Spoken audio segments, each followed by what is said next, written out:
The stream is starting soon. In the meantime, enjoy some music.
Mr. Scramble likes Liam's live streams.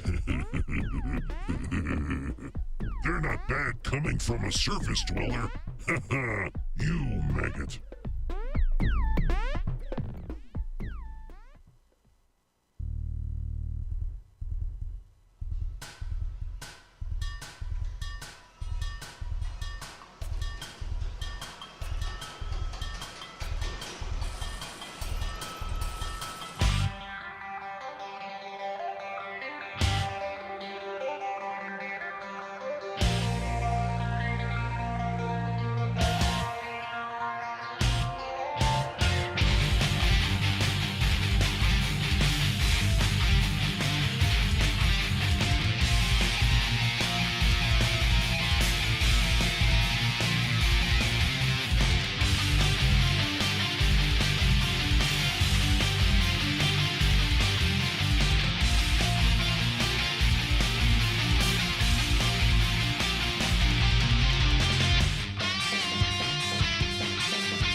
Yeah! Hello, everyone, and welcome Hello, everybody, and welcome to the Honky Tonk. No, that's something else. Hi, everyone, and oh, the bot's going to read. Wow, we filled up with messages. Here we go. That happened fast. New chat messages to catch you up. All right. Several viewers are discussing the game you're playing. Brandon Cross mentions difficulty with controls, switching guns versus moving, and notes there's no tutorial, suggesting it might work better on phone than his 13-inch iPad. Alex Chapman counters that there is a help section with instructions. Christopher Abel asks if the game is iOS only or available on Windows. Brandon expresses bias against games with diamond/recharge systems. Yeah, I kind of agree with that. There's discussion about the numbers appearing under usernames. You clarified these are for top fans, with Brandon suggesting it's YouTube trying to compete with Twitch by gamifying chat. Yep. Fluffy Master 23 and Connor Smith said hello. Hey. And Christopher Abel asked if you've tried BC 4000, calling it the best iOS game out there. I have not tried it. No contest. Several viewers seem surprised you're playing iOS games on stream. I see you're giving this game a fair shot despite having some preconceptions and hearing mixed opinions. Yep. Seems like your viewers can't decide if the tutorial is missing or just hiding in the help section. All right. Wow, look at that. The bot jumping on stuff for me already. Hi, everyone. Welcome to the stream. I know I have not streamed lately. Life is crazy. It's not a bad crazy, but it's been crazy. And I have not had time to devote to streaming. I really haven't had time to devote to much. We are, as you guys know, we're getting married in September. And it's, oh man, you guys are, Trevor's here. Wow, look at this. So many people. So the wedding is taking a lot of my time. I'm going to put up a post probably in August about the wedding. We are going to live stream it. And we have a RSVP thing, and a bunch of you, I think, have already RSVP'd because it got posted on Mastodon and stuff. But I am going to post it in a couple more places for those that want to watch the wedding live on September 22nd. And there's also a registry. Like we've had some family that have wanted to get us gifts, and so we've like done an Amazon registry and stuff. And then there's also like the cool thing is there's a video guest book. So like people can record a message, and I like them better than like pictures because I think a video is something you can actually enjoy. So we're going to post more of that like in August and talk a little more about that as we get closer. But yeah, that's been eating a lot of my time. And I've been busy. Work is good, but work is also very busy, and work has stepped up in its busyness, which is good because you want to be busy. Trust me. Brandon says I got to make you a voice message, LOL. Yeah, you can do that. You can record a video, and I guess if you want to like just point the camera at the wall or something, and you don't want your face on video, you can totally do that. Yeah, Alex loves the chat summary bot. The game isn't for Windows, but it's also on Android? Oh, I didn't know it was on Android as well. Alyssa's not here. Alyssa's doing something else, so she's not on stream. I think she's fighting with Apple right now. We're trying to get a training kit for an old iPad, and they haven't sent it yet, but they're acting like they did send it and are getting cranky. So Valley Prime saying it's hard and tough. The game is confusing. We're going to give it a try. I'm going to be honest, and I'm going to come in and be honest with you guys. I don't like these kind of games. I don't like shooty shoot games. Yeah, you don't see the bot. The bot does not hang out in here. It just lives and chats. Yeah, I haven't streamed much, Mohammed. Sorry. I love the little numbers, by the way. It's kind of fun to watch the 1, 2s, and 3s. But yeah, 35 of you. This is crazy. So yeah, I'm gonna be honest. I'm not really big into this game. This is not something that really interests me. The reason I'm playing it is because everyone's talking about it. Part of that is, the bot's gonna summarize here. Hey, Rich, how's it going? Yep, been well. Hey, people are surpassing me in the chat, New dagnabbit. chat messages coming in. Several greetings from Trevor, Tyson, Chloe, Werner, Mohammed, and Valley_Prime. Chaos Kingdom asks what game you're playing. Valley_Prime finds the game confusing, hard, and tough. Brandon joked that the bot is too polite to say I'm dumb for not finding the help section. Rook Talon mentioned the game is available on Android but not Windows, and suspects TalkBack users would need to turn it off since there's no direct touch support. Old Blind Sonny, Chris, says he's looking forward to September and asked how you and Alyssa are doing. Brandon mentioned he signed up for your stream and needs to make you a voice message, yes. joking about showing his double chin, asymmetric mustache, and weird facial hair. Mohammed Hassan mentioned missing your streams and noted you stream less frequently these days. Multiple people, Alex, Chaos Kingdom, and Christopher, expressed love for the chat summary bot, though Chloe mentioned she can't see it on iOS. Yeah, he's your chat not really seems there. very excited about this mysterious bot that summarizes their messages. I wonder if they know I can see them talking about me.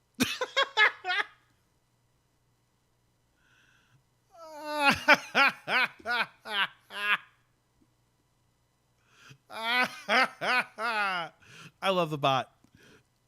Christopher says, what types of games do you like the most? Oh, man. So, I don't know, because I've fallen out of gaming a little bit, which is not what you want to hear the owner of a gaming channel say, but I just don't have time to game like I used to. Which I hate it. But life gets busy, right? And your priorities change, your life changes.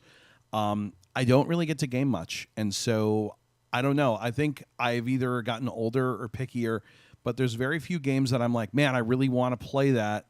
I really am excited about it. Honestly, I could just go play Escape Beat and be happy with that. I don't know. I have to say that I imagine that this game is only being talked about because it's the newest literal game in audio game in literal years. I mean, there's been some other games that have come out. I think the thing is that the developers have been very in your face about it. So if you're on like the mobile accessible games group or even like the accessible games group on Facebook, the developers won't stop posting. And yeah, I just I'm a little annoyed. I just wish they'd like settle down. I'm the type of person that if you keep telling me about a thing, I'm probably not gonna mess with it. Now, that being said, I'm here streaming this game, so clearly it worked. Everyone loving the bot. Dominique says, "What bot is this?" It's a bot that I built. So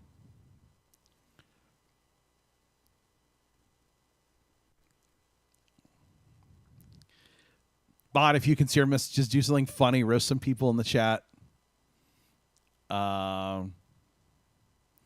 Dude, he needs to make another one of those with Jarvis's voice from Iron Man, says Bobby. Yeah, probably do. So that's what's going on with everything. So again, I know that I've been very absent.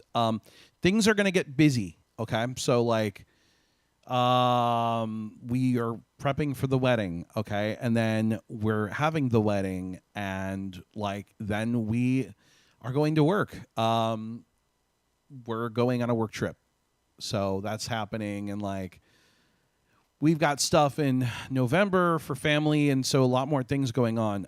So I'm going to try to squeeze in streaming where I can. I'm going to try to be a little better about it. But, you know. Yeah, Christopher Abel has a good point, and that's kind of what I just said, which is like, maybe... Fresh chat messages they kept for putting you. In your face, so maybe they should be. Rich Beardsley and Stephen Crouch said hello. Chaos Kingdom asked how the numbers work. Several viewers continued discussing the bot, with Dominique asking what bot it is, and Brandon noting he was impressed it understood he was referring to the bot. Valley_Prime jokingly asked the bot to roast some people in the chat.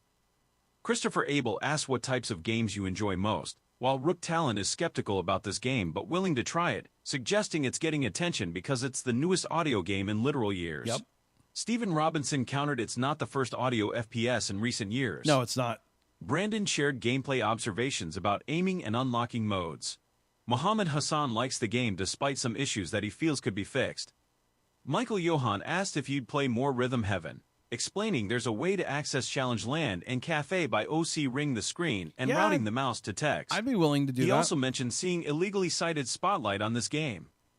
Bobby Brown suggested making something with Jarvis's voice from Iron Man, which Chaos Kingdom enthusiastically supported. Iron Man is cool. The Iron chat Man, seems torn between talking about the game and marveling at my summarizing abilities. I'm just doing my job, folks. No need for an arc reactor. Oh, boy. Oh, boy. Bot, sometimes I don't know.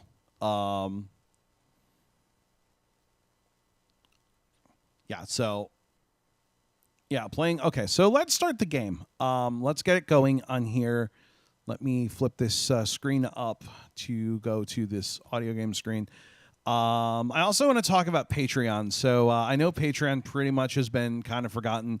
If you're a patron and you're still subscribed, you're welcome if you want to stay subscribed or unsubscribe. I don't know what to do with Patreon. But I also don't want to take your money and not give you anything. So if you feel like, hey, you know what, this isn't worth it, you have my permission to just whatever. And you don't need my permission. You can do what you want. But I'm just saying, like, it's okay. I'm not going to be cranky about it. If you like what I do and you can do Patreon, I'd really appreciate it, with the understanding that, like, I'm not really active as I used to be. But I will say that it helps a lot, helps pay bills and everything. So I do appreciate it, but no pressure. Same with donating. I always appreciate donations, but I understand that I'm not really active and maybe you're not getting your money's worth. So I don't want you to feel like you have to.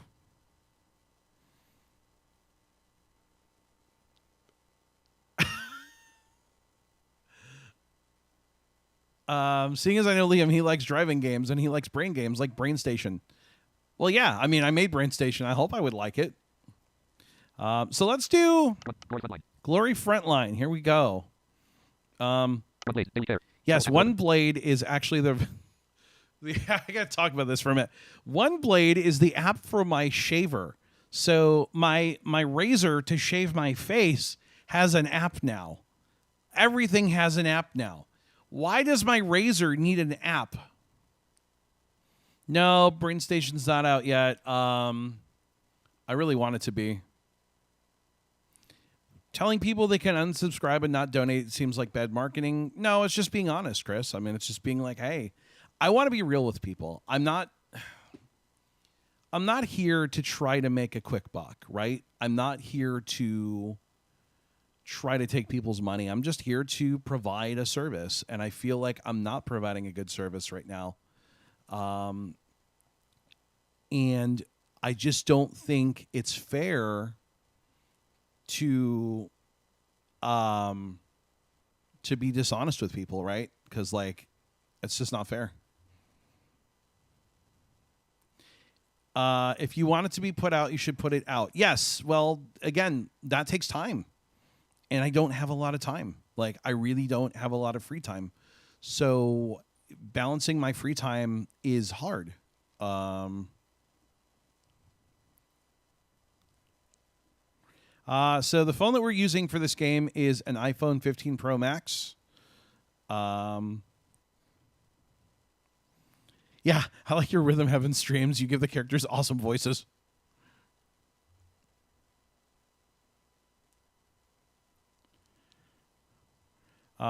My cat litter box also has an app, and my backup battery, a UPS, also does, and it's the most inaccessible thing ever. Says Lethal Lawnmower. That is a great name, by the way. Stephen Robinson says it's called ethics. Thank you. Yep. And it's called being honest. I mean, it's just, I would rather be real with you guys than lie. You know, I want to be real because You know, that's all you have at the end of the day is like yourself. And, you know, this is my personal phone. I also have an iPad, but I'm not going to use the iPad because it's a larger screen and I feel like it would be harder to play on. So, there's Wing It. I have Wing It on my phone. So let's go. Glorry Frontline. Here we go. New resources available. Tap to update. Why is that so fast? 0%. Update complete. Can you guys understand it at that speed? This is a landscape shooting game. Please hold your phone horizontally with both hands for the best immersive experience. It's recommended to wear headphones that adjust the volume to a comfortable level. Swipe right with one finger to locate the That confirm is button, then double tap the screen to continue. really fast. Is that okay? I don't want to mess with it too much, but... Okay, so we're going to let the messages come in and I'll start this game. So it says swipe to the right. You literally, if you swipe, it doesn't say anything, but you just double tap to continue. New chat activity. Several people, Alex, Brandon, Chloe, responded with laughter to something. Yeah, it's the Chaos system Kingdom voice. compared the bot to Grok for chat. Old Blind Sunny mentioned you enjoy driving games and brain games like Brain Station, which prompted Alex to ask if Brain Station has been released. Chloe noted it sounds similar to PlayStation. Rook Talon expressed skepticism about Chinese games being cash grabs with nothing legendary or even special. Bobby Brown asked if you read the latest book, though didn't specify which one, and suggested a DCC system AI bot. Yeah, DCC. Christopher Abel questioned your marketing approach, saying telling people they can unsubscribe and not donate seems bad marketing. Stephen Robinson replied with it is called ethics. Werner Katz complimented your Rhythm Heaven streams and character voices. Michael Johan encouraged you to put it out if you want it released. Chaos Kingdom asked what phone you're using and if it's personal or just for gaming. Lethal Lawnmower mentioned their cat litter box, backup battery, and UPS all have apps, with the UPS being the most inaccessible thing ever. Dominic greeted you after a long absence. Even your razor has an app? We truly live in the future, where everything is connected but nothing is accessible. I mean, that is... I think the bot just made the most true statement I've ever heard the bot make.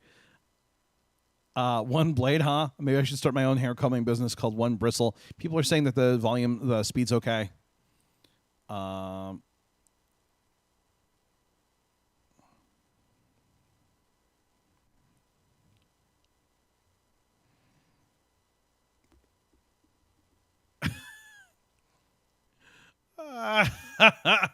All right, so here we go. In the game, the screen is divided into left and right areas. On the left is your quick navigation area. The upper left contains all your persona stats. The lower left is the main function navigation, including base, friends, messages, guide, and recharge. On the right is your the gameplay selection area, where you can hover your finger or swipe to select, and double tap to finalize your choice. So please remember, upper left, personal stats, lower left, navigation features, right side, gameplay options. Swipe to select the confirm button, then double tap to confirm. Yep.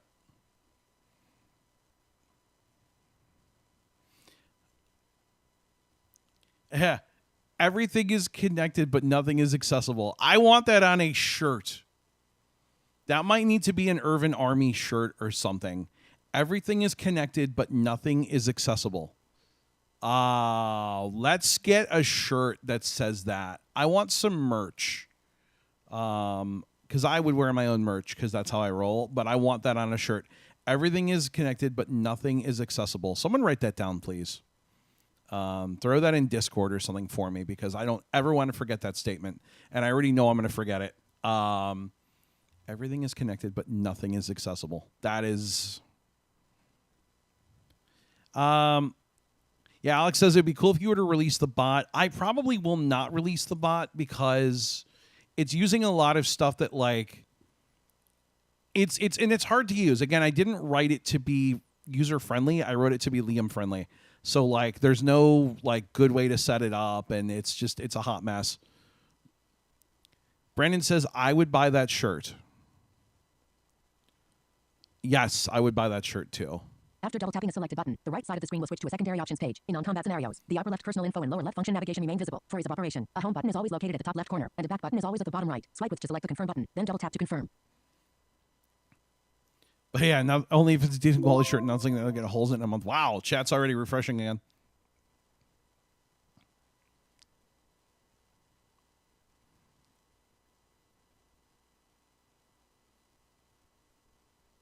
New chat messages have arrived. Several viewers responded to the speech rate discussion. Alex noted it's only fast at the beginning. Steven said it's their normal speed, while Old Blind Sonny mentioned slowing it down for YouTube videos of Glorry Frontline. Derek Merced joked about starting a one-bristle haircombing business after hearing about your one blade. Christopher Abel and others loved the bots line about everything being connected but nothing accessible, with Brandon Cross calling it effing based and saying he'd buy it on a shirt if it's good quality. Rich Beardsley suggested having everything is connected on the front and nothing is accessible on the back. Dominic asked what the chatbot is, while Alex Chapman suggested you release the chat summary bot for others to use on their streams. Bryant9864 complained that games like these use the same concept repeatedly with no originality. Chaos Kingdom asked about iPhone 16 devices and mentioned loving things from China. Gustav and several others said hello. Rook Talon mentioned their 3D printer is controlled by a web app called Fluid that's accessible enough. Brandon mentioned he'll drop something in the mods channel on Discord. Looks like I've accidentally created your next merch line. My programming doesn't include royalty negotiations. How can you change the TTS voice for the game? So go to accessibility, and then it's what is it? Spoken content, and you can change the voice in there. All right, so now it's going into portrait mode, and let's see. Already have an account. Register. All right, so I'm going to enter my email address. I'm just going to mute this because you guys don't need to hear all this. So it's going to give me a code. I'm going to enter the code. Let me just do this really quick. Okay, there we go. And obtain email verification code. All right. Oh. Email has been registered. I already have an account. Click to log in. A quick login. Here we go. Hold on. Sorry. Login succeeded. Create character. All right, here we go. Ooh. Why is that so loud? Please select gender male, double tap to confirm. Create character. Ah. Please select gender male, tap to confirm. Why is the audio all... Please select gender female, double tap. Please select gender male, double tap. Gender selected. Male. All right. I'm a dude.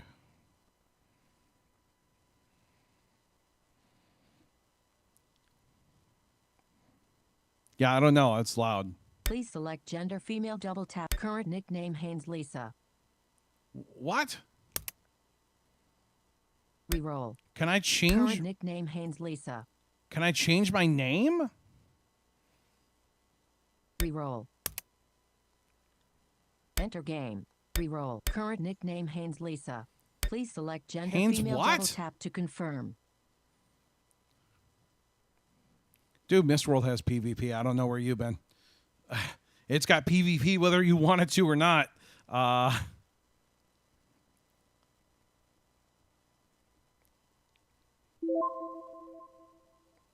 Oh, more messages.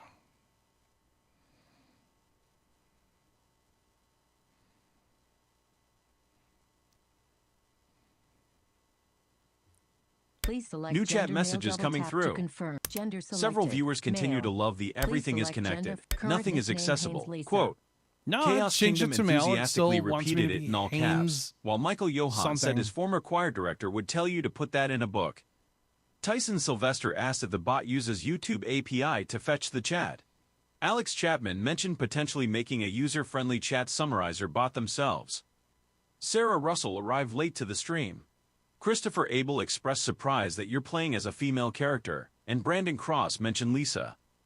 Valley_Prime asked how to change the TTS voice for the game, which Mark Miller answered saying it uses your Current system nickname default Haynes voice. Lee. Please Rook create Talon asked if character. this is a Please select PvP gender shooter male, or double more like tap. Gender Mistworld without selected. PvP. Male. Please select Brandon current noted nickname something Haynes is miles Lisa. louder than everything else and commented someone forgot how to Reroll. mix. Enter game. Muhammad Enter Hassan game. mentioned Reroll. pinning you in Discord Current with the nickname words Benson .I. Jeremy. Old Oh, here Blind we Sonny go. suggested creating Urban Army water bottles and coffee mugs. Now it let me reroll the Sarah name. Russell and Alex both suggested hitting the reroll button for something. Derek Merced mentioned Gemini could maybe code a chatbot for you, with Brandon emphasizing it's a big maybe. I believe I'm witnessing the birth of an accessibility Current movement nickname slogan. Fletcher Phillips. No royalties required, just better screen readers. That is correct. Thank you for the follow. Current reroll. Current nickname Atkinson Harrison. I hate these Enter game. names. Reroll. Current nickname Atkinson. Reroll. Current nickname Henderson Clifford. Henderson Clifford. I'm not going to get a good name. Why? I want to be my own thing. I want to be Frankie. Unless you want to spend 200 diamonds to change your name to your real name, you just hit re-roll. What?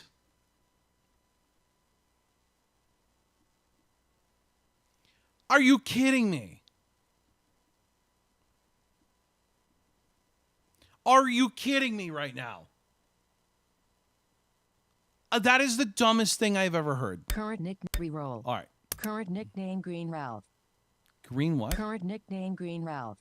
I don't know what that is, but I'm going to go with it. Reroll. Enter game. Lone Hero. Squad Assault. Lone Hero. Squad Assault. Survival Elimination.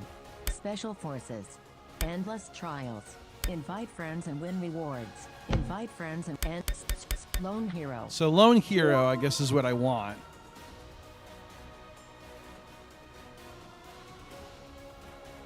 You can't get this anywhere. I wrote it by hand, so I don't know. New chat messages Green to Ralph, I summarize. guess. There's discussion about name selection in the game. You're apparently unable to choose your own name without spending diamonds. Lone Hero. Old Blind Sonny mentioned it costs 200 diamonds to change to your real name, though Muhammad Hassan claims even with diamonds you can't choose your name. Several viewers suggested hitting reroll to change names, with Valley_Prime confirming it worked for them. The name format appears so to if be you surname change- first, as noted by Trevor Johnson and others. Multiple viewers expressed frustration with this limitation. Rich Beardsley called it stupid, Christopher Abel compared the name quality to Blind Quest, and Sarah Russell called it stupid AF. Patrickus Plays called the game a scam and slop factory made. Brandon thought it said Green Ralph at one point. So Chaos I Kingdom see, so it's continues your last enthusiastically name promoting the everything is first. connected, nothing is accessible slogan. Some audio feedback issues. Bryant9864 said my poor ears, while Chaos Kingdom thought that chime is nice. Pay to customize name is certainly a creative monetization strategy. Who wouldn't want to spend real money to not be called Green Ralph? The bot. I love it. Hero rankings. All right. My point 0. My point So- hero. Select campaign. Check equipment. Back. Check. Select chapter 1. Blitz. Achieve 0 star. Maximum 36 star. All right. Shadow Before Dawn. Achieve 0 star. Maximum 6 star. Okay, I see. So we got... The Reich of Wilhelm unilaterally tore up the non-aggression pact with neighboring nations and suddenly launched a blitzkrieg against its neighbor, the Republic of Balvia. Several military airfields and facilities across Balvia were bombed, and a rapid breakthrough of the border defenses was planned. Well, that's the not good. Balvian army quickly fell into chaos and was left in a tense and isolated situation. That's not good.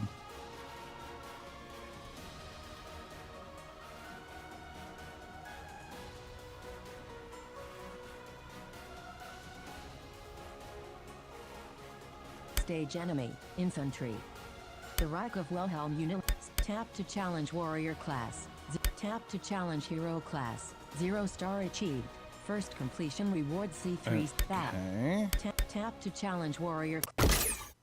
Rifle 50 ammo. Okay. Position 2 infantry appeared. Why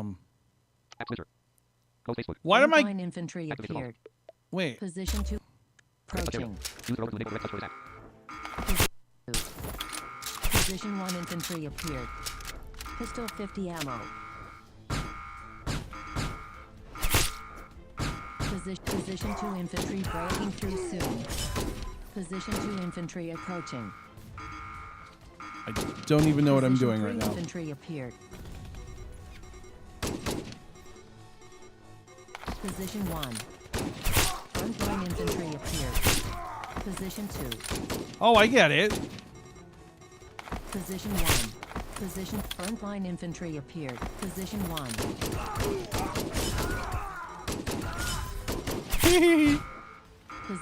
Position 2. Position 3. Position 1. Frontline infantry appeared. Position 2. Position 1 infantry breaking through soon. Position 1. Position 3 infantry appeared. Uh-oh.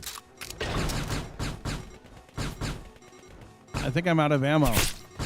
Frontline infantry appeared. Position 2. Position 3. Position 1 into position 2. I think I get this game and I don't like it. Position 1 infantry appeared. So how do I kill him? Frontline infantry appeared. I don't get this. Oh, I'm gonna die, aren't I? Position 1 infantry appeared. I don't get it. Position 3. I'm probably gonna die. Position 1. Frontline infantry appeared. So I just kill the thing. Frontline infantry appeared. I don't understand. I'm gonna die, and Position 3 and position 2. oh, there's Position 3. a guy over Position there. 2. Position 1 infantry appeared. No, Position 1. where'd he go? Frontline infantry appeared. I don't understand. Position 2 infantry appeared. Oh, I'm out of ammo. Position 3 infantry appeared. So it's lane based, I guess. Position 1. New Front messages have position 2. arrived. Several viewers continue criticizing the name change monetization. Position 1. Valley I don't know how to _ called it dumb. pause Gustav this. questioned the high Position cost. 1. And Anibal Hernandez doubts you can even use your real name if you pay. Hornetoking jokingly greeted you as Green Ralph. Alex Green Chapman Ralph. provided gameplay guidance, explaining that the muffled shot sound means you're using the wrong weapon. Frontline refers to your current position, Oh, and I'm the dead. heartbeat indicates decreasing health. He also mentioned there's a Discord server for feedback. Babish Munduk suggested unlocking achievements and collecting diamonds to upgrade weapons before playing. Position 3 infantry appeared. Multiple viewers Position praised the bot. Christopher Abel suggested you could sell it for a few $100s if more Position 3 user-friendly. infantry Jay appeared. Pellis wants to use it for music streams, and Dominic asked where to get it. Gustav asked if you coded the bot to be goofy. Rooktalon expressed disappointment about another crappy game full of microtransactions and lamented how far audio games have fallen. Christopher Abel asked if headphones are required and suggested checking the help section after battle. Dragon Cat said hi, and Derek Merced asked what is even happening. Between Green Ralph's adventures and microtransactions galore, I'm starting to understand why some viewers are questioning their life choices right now. Position 1. Me too. Position 3. I don't even know what I'm doing. I'm just shooting things. Oh, game over.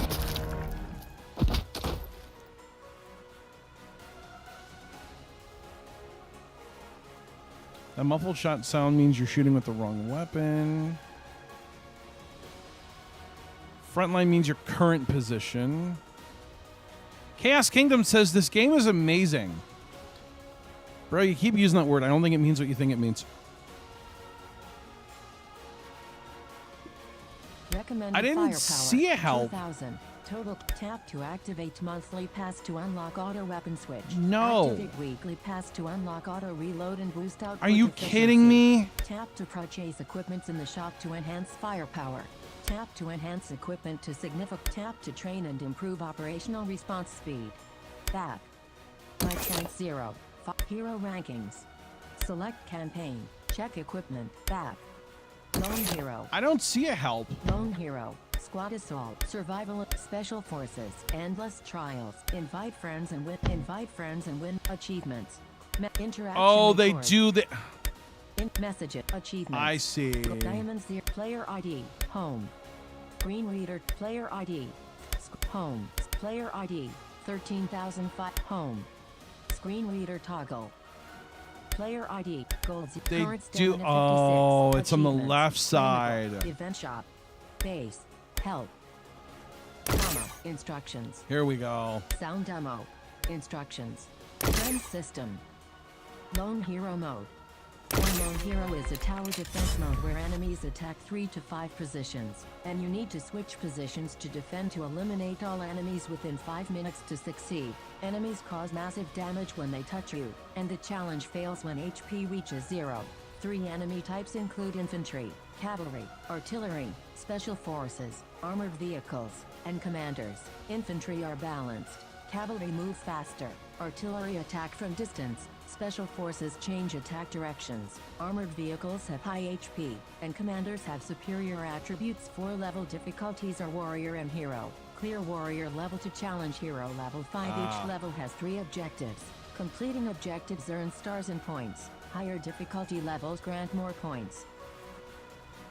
Back. Lone hero mode. Lone hero controls. Fields are divided into left and right sides. Left side. Swipe left or right to switch strongholds. Swipe up to check nearby enemy info. Right side. What? Tap or hold to shoot. Swipe left or right to switch weapons. Swipe up to reload. Swipe down and up to throw grenades. Swipe up and down to use medical items. Okay.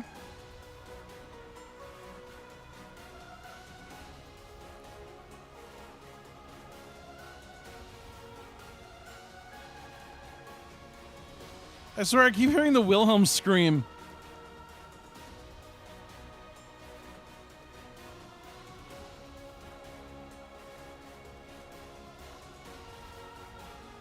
Yeah, Christopher says gotta love shooty shoot games. Yeah.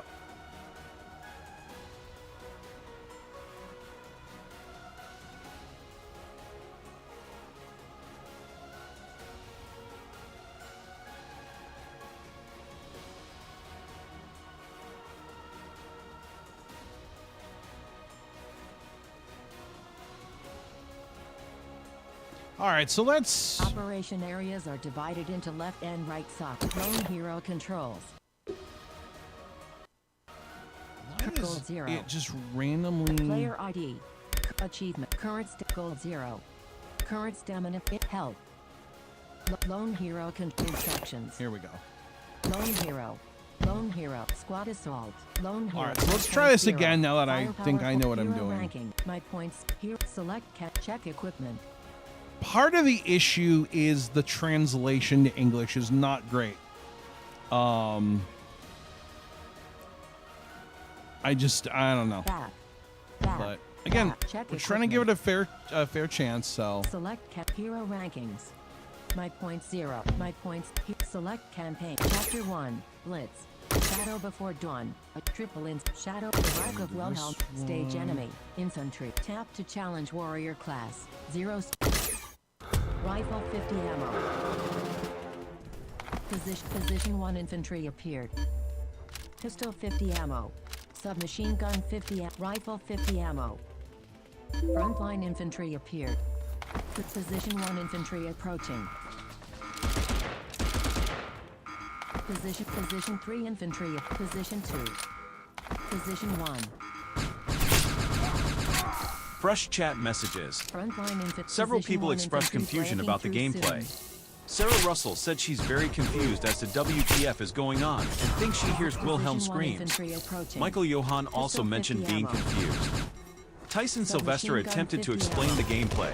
It says your position, and then you have to swipe, and then tap to shoot.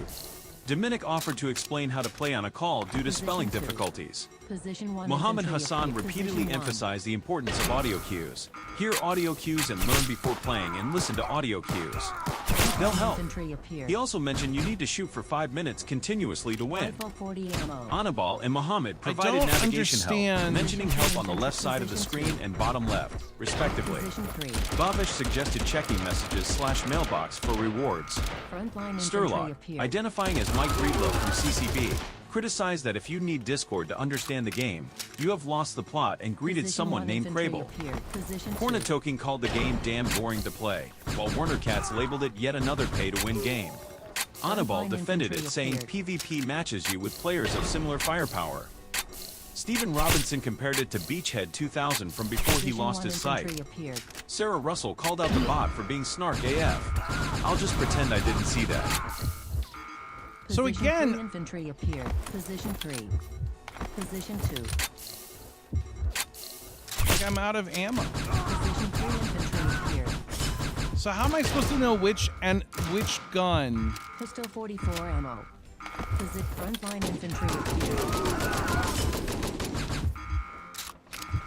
Position 2. Position 1 infantry appeared. Yeah, I'm sorry. Position 1. Infantry appeared. Submachine gun 42 ammo. Are you supposed to flip between the different Position 3 infantry guns? appeared. Position 2 infantry appeared. Position 2. Frontline infantry appeared. Rifle 28 ammo. Position 1 infantry appeared. I don't get this game. Submachine gun 45 ammo. Position 3 infantry appeared. Position 3. Rifle 20. Position 2 I infantry don't- appeared. Pistol 35 ammo. Frontline infantry appeared. Submachine gun 13 ammo. Position 2 infantry appeared. Position 2. Position 3 infantry appeared. Position 3. So like what gun are you supposed to? This is dumb. Ugh. Pistol in position 1 infantry appeared. Position 2. Frontline infantry appeared. Position 3 infantry appeared. Position 3. Frontline infantry appeared. I need a break. Position 3 infantry appeared. How do I stop this Machine gun game? 39 ammo. All right. I need a break. Okay, so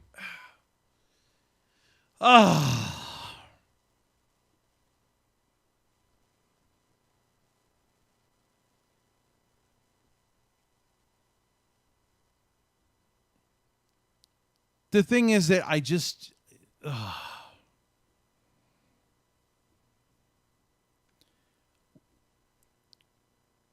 what I want to know, yeah, and Peter Mock has a good point, is why they thought it would be a good idea to do this advertising of the game being a first-person shooter and then gatekeeping around this initial simple shooter part.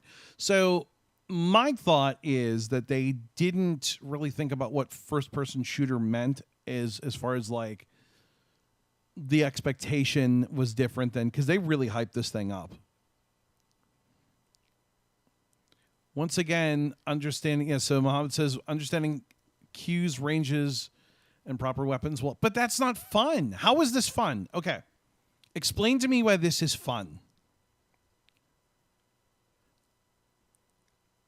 Oh, I got auto weapon switch. Yeah, but see, again, yeah, this is an iPhone game.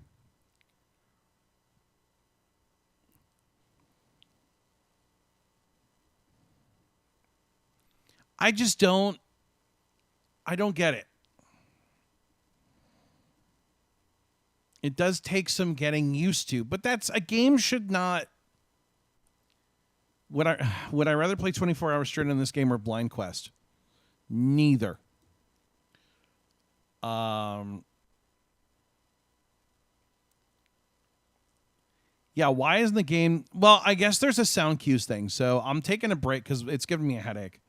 I'm going to go back in a minute. I'm going to look at the sound cues because everyone's like, go look at the sound cues.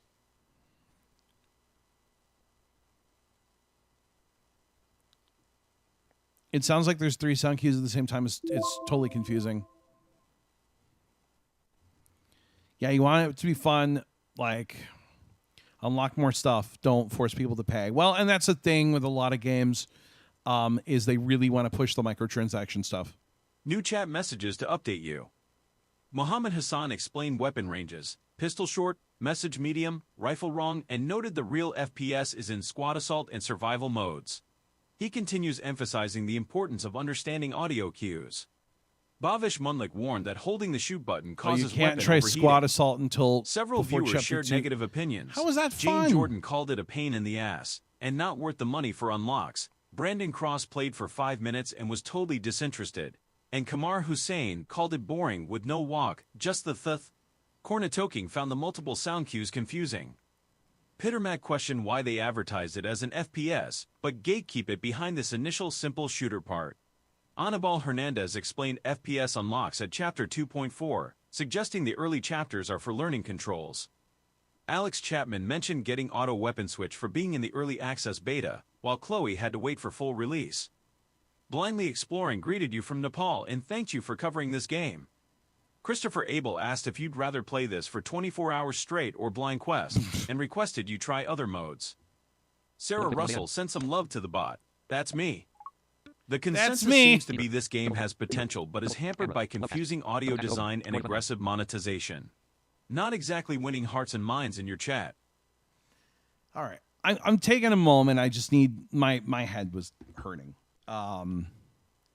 So also too, another thing which we've talked about on stream, another reason I don't play as many games is I'm going deaf. And so I'm losing hearing, especially in my right ear rapidly.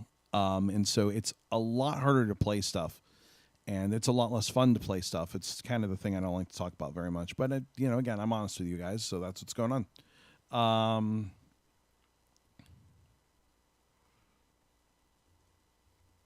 But it's just, I don't know.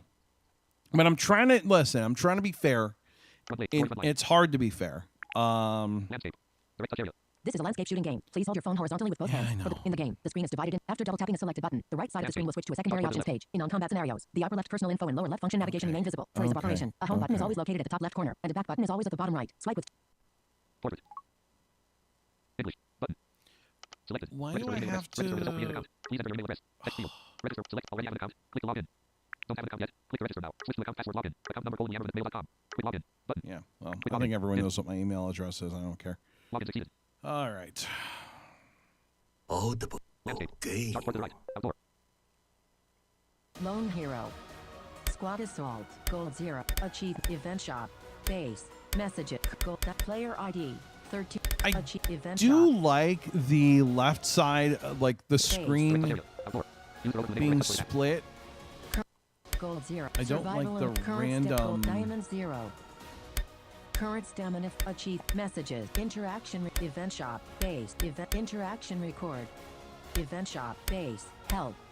Comma. Instructions. FAQ. Back. Sound demo. Combat interaction sound. Combat scene sound. so Combat this is- empty magazine. Shooting with wrong weapon. Empty magazine. Okay. Shooting with wrong weapon. Cannot auto fire. One-shot kill. Ammo penetration. Oh my. Grenade. Item unusable. Enemy group eliminated. Okay. Item dropped. Battle starting soon. Boss approaching. Oh, that's the boss. Long range alert. Okay. Mid-range alert. Oh, okay. Close range alert. That is so quiet. Target switched. Entered line of sight. Back. All right. Player I ID. think I get it a little 13,556. better. Diamond 0. Current achievement. But- Home. UI sound I'm instructions. still going to say I'm not. FAQ. Instructions. Let's see here. Instruct. Lone Hero. Squad Assault. Lone Hero. Lone Squad. Lone Hero. My points 0. Hero rankings. My points. Here. Select campaign. Chapter 1. Battle before dawn. The Rock of Wilhelm Unila. Stage enemy. Infant. Tap to challenge warrior class. All right. Rifle 50 ammo. Pistol 50 ammo. So that means Submachine. Frontline infantry Nope. appeared. Pistol 30. Position 2 infantry. Submachine gun 46 ammo. Rifle 50 ammo. Position 3 infantry appeared. Position 2. Position 3. yeah, I still can't. Front. Position 2 infantry closing too soon. Position 2. Position pistol 33 ammo. Position 2 infantry approaching. Submachine that's- position 3 infantry appeared. Position 3. Rifle 50 ammo. Position 2 infantry appeared. Position 2. Position 1 infantry. Position 1. Pistol 21 ammo. Frontline infantry. Rifle 17 ammo.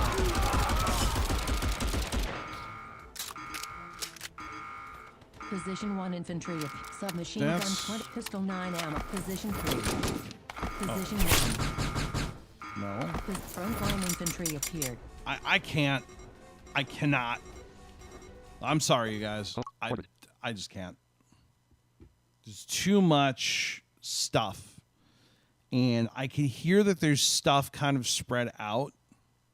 But I can't. I can't.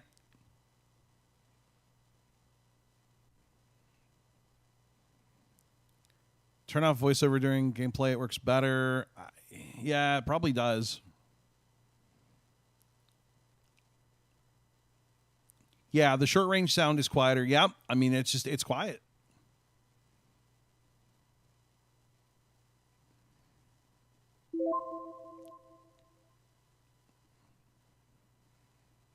You don't move, Jane. You just you go left and right on the left side, and then on the right side is what you use to fire. It's not like the control I kind of like as far as like splitting New the chat messages in. phone Sarah into quad Russell like, asked about the segments. number 1 and number 2 besides some names in chat. She also expressed that microtransactions suck and have always sucked. Multiple viewers continue criticizing the game. Werner Cat stated this game is not fun. Valley_Prime said this game is confusing. Kamar Hussein called the sounds bad, and Chaos Kingdom emphatically declared this game is greedy AF.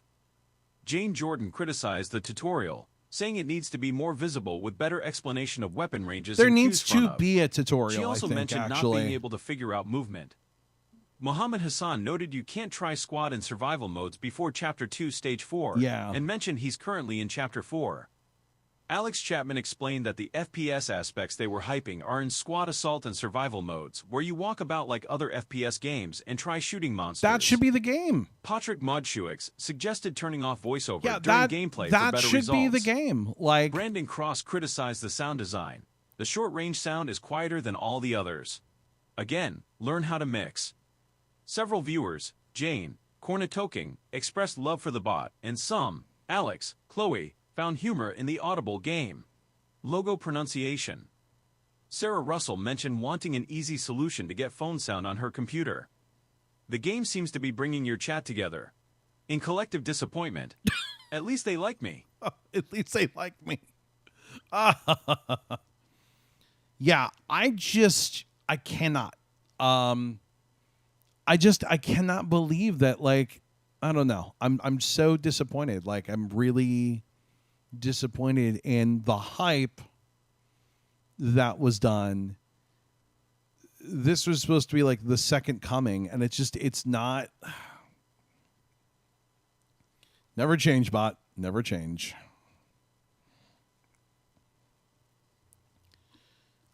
I keep torturing myself here. Let's see. We don't need the one blade daily care thing. So people are saying try without voiceover. I will give it a shot. I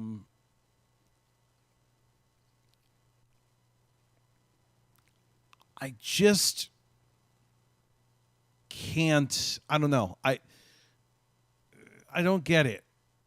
I get what they're going for, and I'm just like, why can't I just have a first-person shooter? Isn't that what you wanted to make? Like, I literally feel like I'm playing like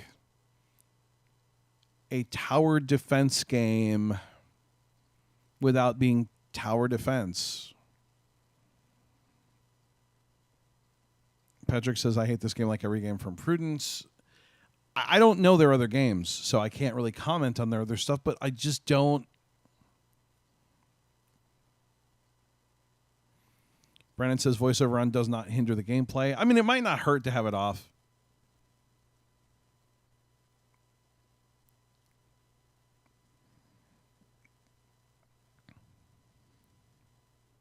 Am I planning on playing Doom with Toby Doom accessibility mod? I probably should at some point. I just again, the hearing thing.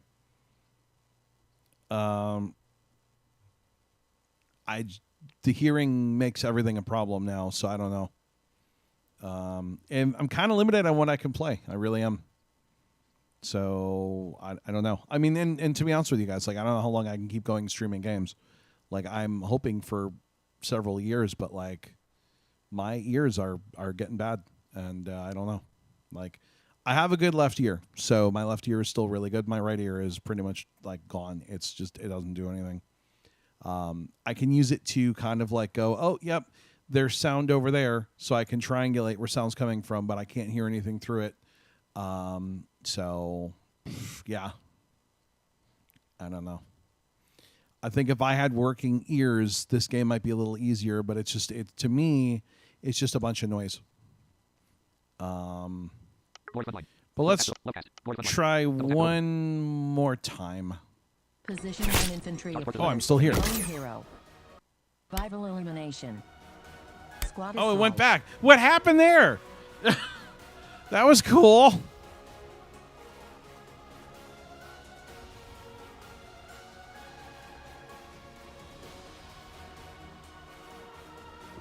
All right, so we're just going to try voiceover off.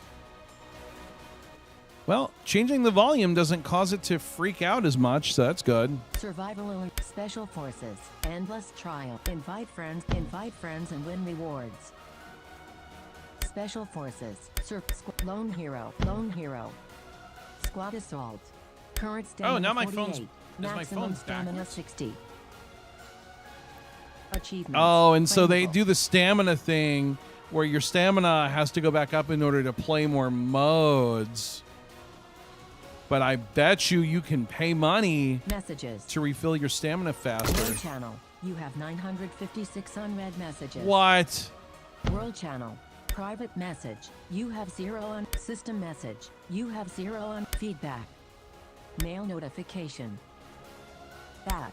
Mail notification. Rookie firearm boost. Expiration time 3,649 days. Rookie firearm. Central server emergency repairs complete. Central server launch benefits. Back. Launch benefits. Growth armory unlocked. Launch benefits. Growth armory unlocked. Launch benefits. Launch soldier. You have passed the rookie enlistment certification. An exclusive level up package worth $500 has been deployed according to combat protocol. Please check your inventory. After claiming, you can find the package in base camp. Backpack. You must reach the specified rank to unlock it. Each opening grants abundant rewards in the next level package. The battlefield waits for no one. Your gear determines the outcome of the next battle. Unlock it now. Rookie level 1 Rookie level 1 package 1. Can I click on that? Claim. Oh, claim. Earned rookie level 1 package 1. Confirm. Rookie firearm boost. Expiration time 3,649 days 3,649 hours later. Central server launch back. Okay. World channel. You have 9 world channel. Private system feed. Mail back. Lone hero. Special forces. Survival elimination. Messages. New Oh, now it's message. the other direction. Player ID. Home. Achievements. Messages. Diamond 0. Player ID. Gold 0. Current achievement. Messages. Interact. Event shop. Base. Help. Base. Equipment. Inventory. Equipment. Daily eye tasks. Arsenal. Daily inventory. Rookie level 1 package 1. Back. Rookie level 1 package. Open to get 10,000 coins, 10 diamonds, 20 stamina, 20 melee weapon muzzle parts, 20 melee weapon magazine parts, 1 rookie level 5 package. Current quantity 1. 10, minus 1, minus 10, 10, 1. 1 selected. Rookie level 1 pack. Rookie level 1 10. You back. Use 1 PC up golds 10,000. Diamonds 10. Stamina 20. Melee weapon muzzle component 20. Melee weapon magazine component 20. Rookie level 5 package 1. Home.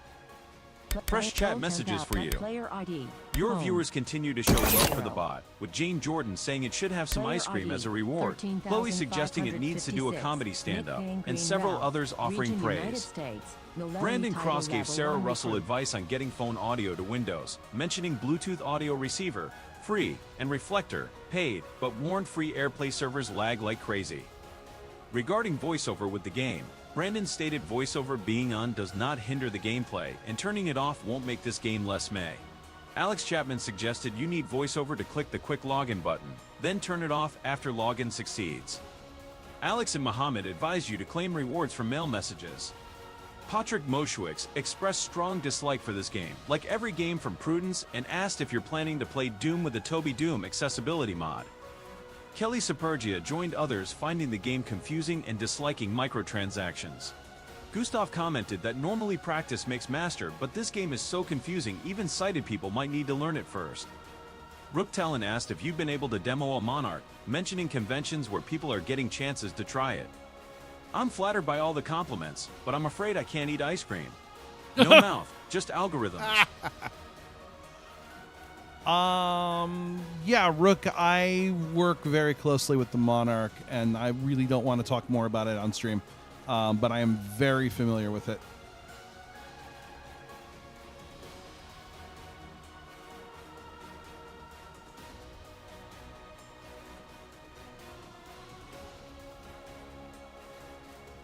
Diamonds 10. All right. Player So ID. Gold 10. Current stamina achievements. Messages. apparently, Interact. Event shop. Base. Help. Help. Base. Event. Interact. Messages. Lone hero. Lone hero. let's try it one more time. 1.0. Hero rankings. Select campaign. Chapter 1. Battle before Rise of Stage enemy. Tap to challenge warrior class. Rifle 50 ammo. Pistol 50 ammo. Position 2. Position 3. No. Rifle 50. Position 1 infantry appeared. Position 2 infantry approaching. Position 3. What the heck? Position 2. Position 1 infantry appeared. Position 1. Pistol 45 ammo. Submachine gun 50 ammo. Frontline position 2 infantry. Position 2. Pistol 42 ammo. Position 2 infantry approaching. Position 3 infantry appeared. Position 3. Pistol 34 ammo. So how do you know which Rifle 32 gun ammo. Frontline infantry appeared. works? Position 2. Position 3 infantry appeared. Position 2. Position 3. Position 2 infantry appeared. Position 2. Okay. Position 1 infantry. Position 1. Pistol 31 ammo. Submachine gun 28 ammo. Rifle 50 So which ammo. gun do I Frontline infantry appeared. Position 2. Position 3 infantry within range. Position 3. Position 1 infantry within range. Position 1. Okay, I think I'm starting to Position get this 3 a little infantry better. appeared. Position 3. Frontline infantry within range. So you can swipe Position 1 up. infantry appeared. Position 1. Okay, I'm starting to get Position this 2 better. infantry appeared. Position 2.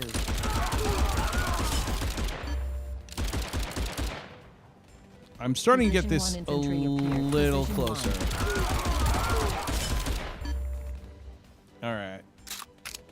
Position 2 infantry. I still appeared. think Position 2. this could be better. But yeah, Position 3 you infantry. swipe up Position 3. on the left side. Position 2 infantry. Position 2. Submachine gun point. Rifle 35 ammo. So the rifle is Position 3 infantry appeared. Position 3. so. Do rifles Position normally 2 fast this infantry fast? appeared. Position 2. Position 1 infantry appeared. Position 1. So yeah, my rifle's letting me get them from a range, so they move closer. Frontline infantry appeared. Frontline infantry appeared. I don't really find this fun. Frontline infantry appeared. Position 3 infantry appeared. Position 3. Position 2 infantry appeared. Position 2. Frontline infantry appeared. That was kind of cool. Position 1 infantry appeared. Position 3. Position 1.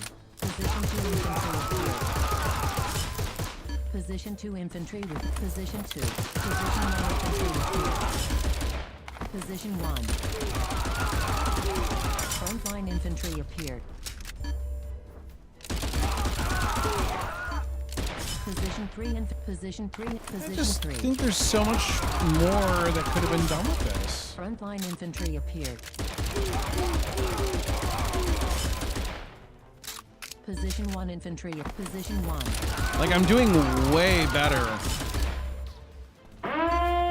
Oh, boss time. Frontline commander within range. Victory. Oh, I kill him?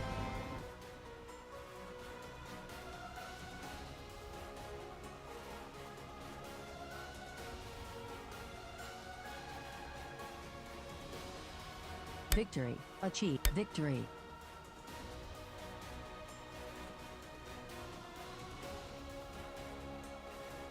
Victory. Achieved.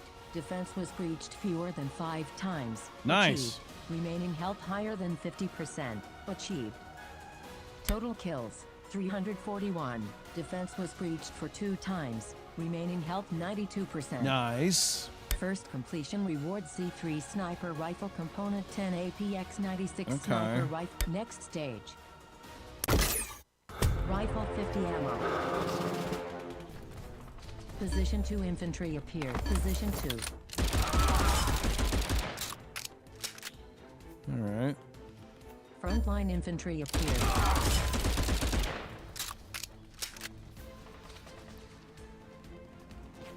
Frontline infantry appeared. For what it's worth, I hate it less. Position 1 infantry appeared. Position 1.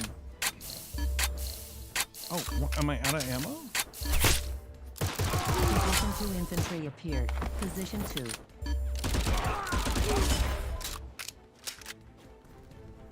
Position 3 infantry appeared. Position 3. Yeah, to me, this Position 1 doesn't... infantry appeared. Position 1.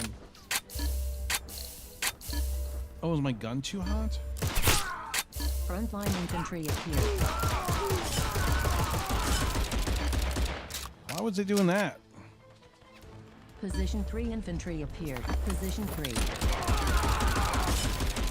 Die. Position 1 infantry appeared. Which one? Position 1 infantry Oh. within. Position 1. Position 2 infantry appeared. Position frontline infantry within range. Position 3 infantry appeared. Position 3. It's like the very first chapter, I guess. Position 2 infantry appeared. Position 2.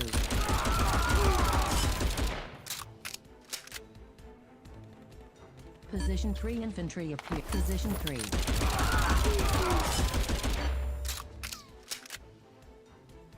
Position 1 infantry appeared. Position 1.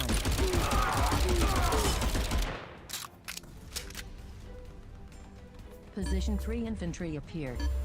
Position 3. I just feel so unfulfilled. I don't know why. Position 2 infantry I just appeared. don't Position feel 2. like I'm doing anything fun. I don't know. Position 3 infantry appeared. Position 3. Frontline infantry appeared. Hello, Annette. Position 2 infantry appeared. Oh, they're shooting back when they get close enough.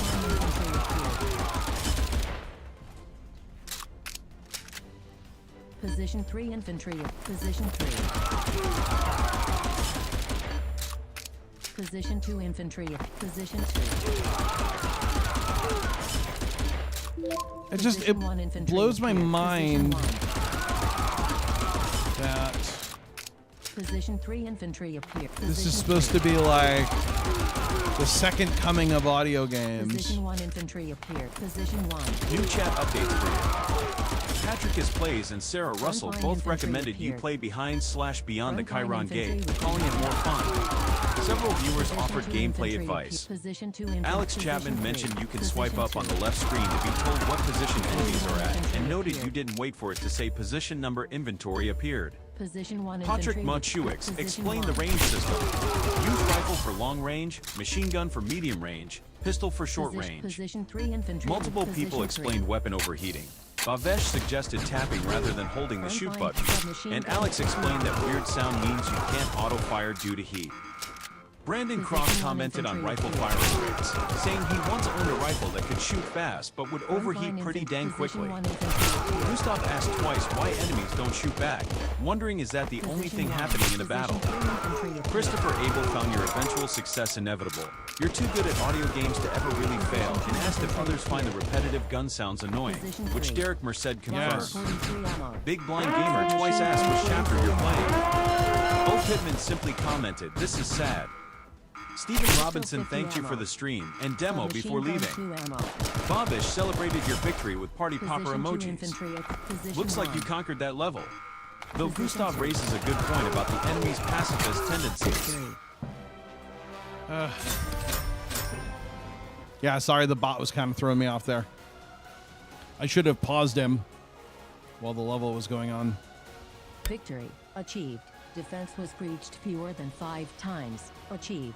Remaining health higher than 50%. Achieved.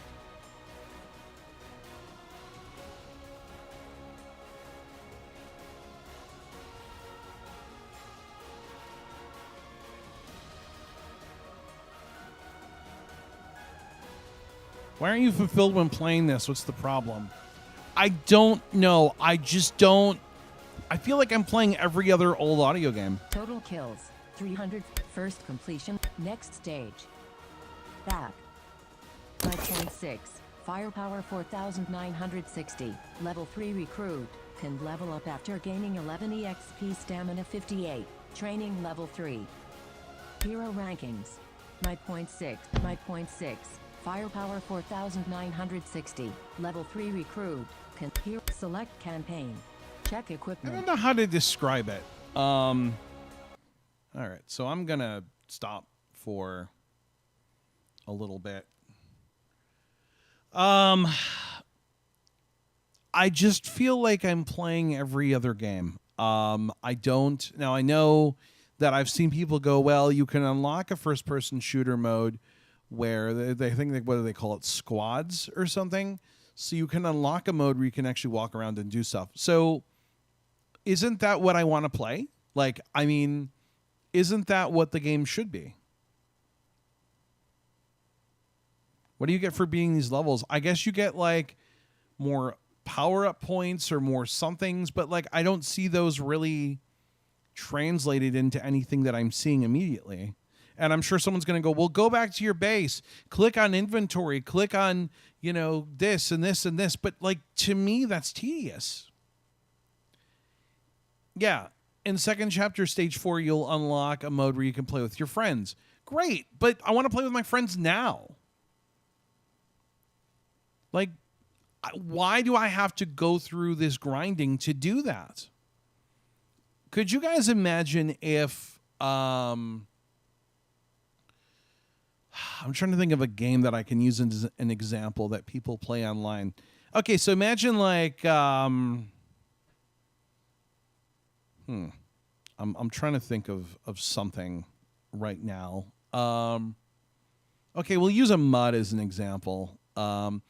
Imagine one of the countless space moves that all the blind people play. You weren't allowed to actually be around other people until you got to like level 50 or something. you're pushing an online first-person shooter. Awesome. Yeah, World of Warcraft's a good one. Thank you, Camero. But imagine if you had a like World of Warcraft, you could not go play with other people till you reach level 20. Hadi says, thanks for showing the game so I don't have to install it. Yeah, Alex says you have to upgrade equipment and claim achievements. Why? And also, why can't it tell me this? Like, why can't see? I think part of the problem, and I think, I don't know if it's a cultural or a linguistical issue, but I really think the game needs to go, hey, let's explain to you how stuff works. Let's explain to you, like, all right, here's what your goal is. Here's what you're trying to do. And I understand that there is a help section. And, yeah, I'm also guilty of not reading help. But a thing that games do, and do more now and, like, more and more now, is when you start a game, it'll be like, hi, welcome to my game. Here is what you want to do. Would you like to check out a tutorial that will explain the important stuff to you? Oh, yeah. Okay, cool. Let's do a tutorial. Hey, here's some enemies. You're going to have this, this, and this. Let's do this. Like, that's what we expect in games now. I see very few games that don't do this. Any mainstream game has, I still love, like, GameSat calls it the radio buddy. And it's always the guy on the radio that's telling you stuff. And you're like, how do you even see that? But that's what you expect from a game. I should be able to start a game and have the game go, I have a lot of stuff that I do. I have a lot of great features for you. Let's go through a tutorial.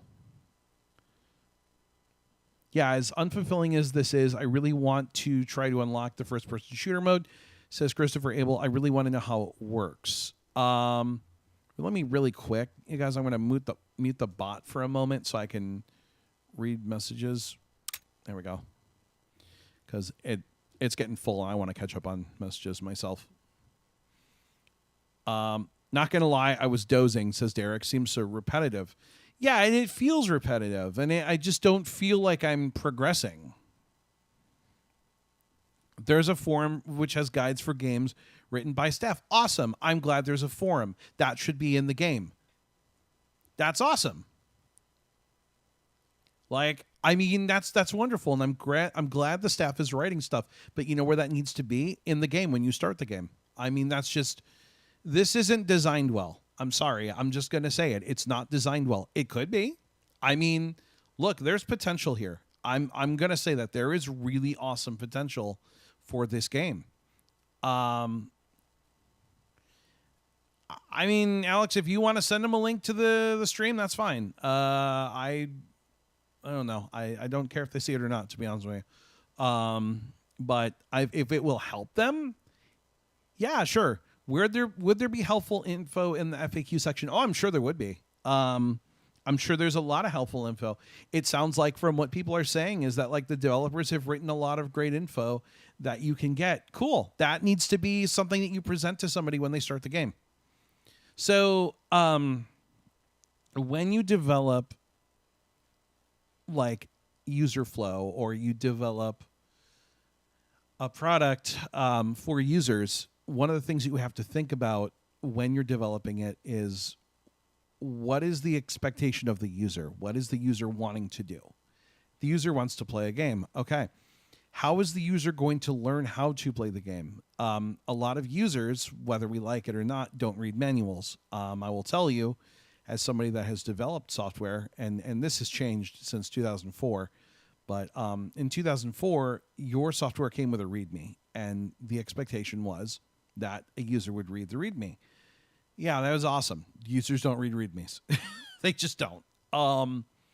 They jump in and then they go, well, I can't figure out how this works. And the fact is that it's all out there in the documents, but nobody reads them. People want to jump in and play. And so a lot of developers have learned from this, and especially I'm going to say mainstream gaming is very known for this. When you have a game, the game goes, hi, welcome to my game. Before anything else happens, let's talk about how to play my game.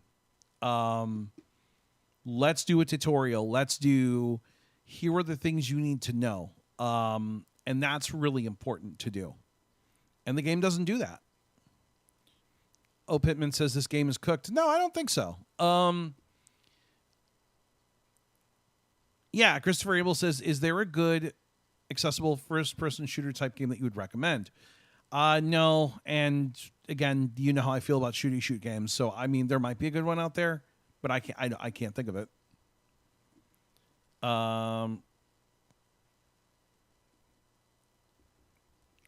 It should be listed as an option for more help. Yeah, it should be, but... Oh, okay. Mohammed sent the link to the official group when it began. Well, hopefully they like it, because I was not very kind to it. I'm trying to be kind to it. I really am. I think when you make something, I don't care what it is that you make. It could be a game. It could be an application. It could be a painting of a bird. It could be a clay sculpture. But I think anything you make deserves a chance. I think it deserves a fair chance.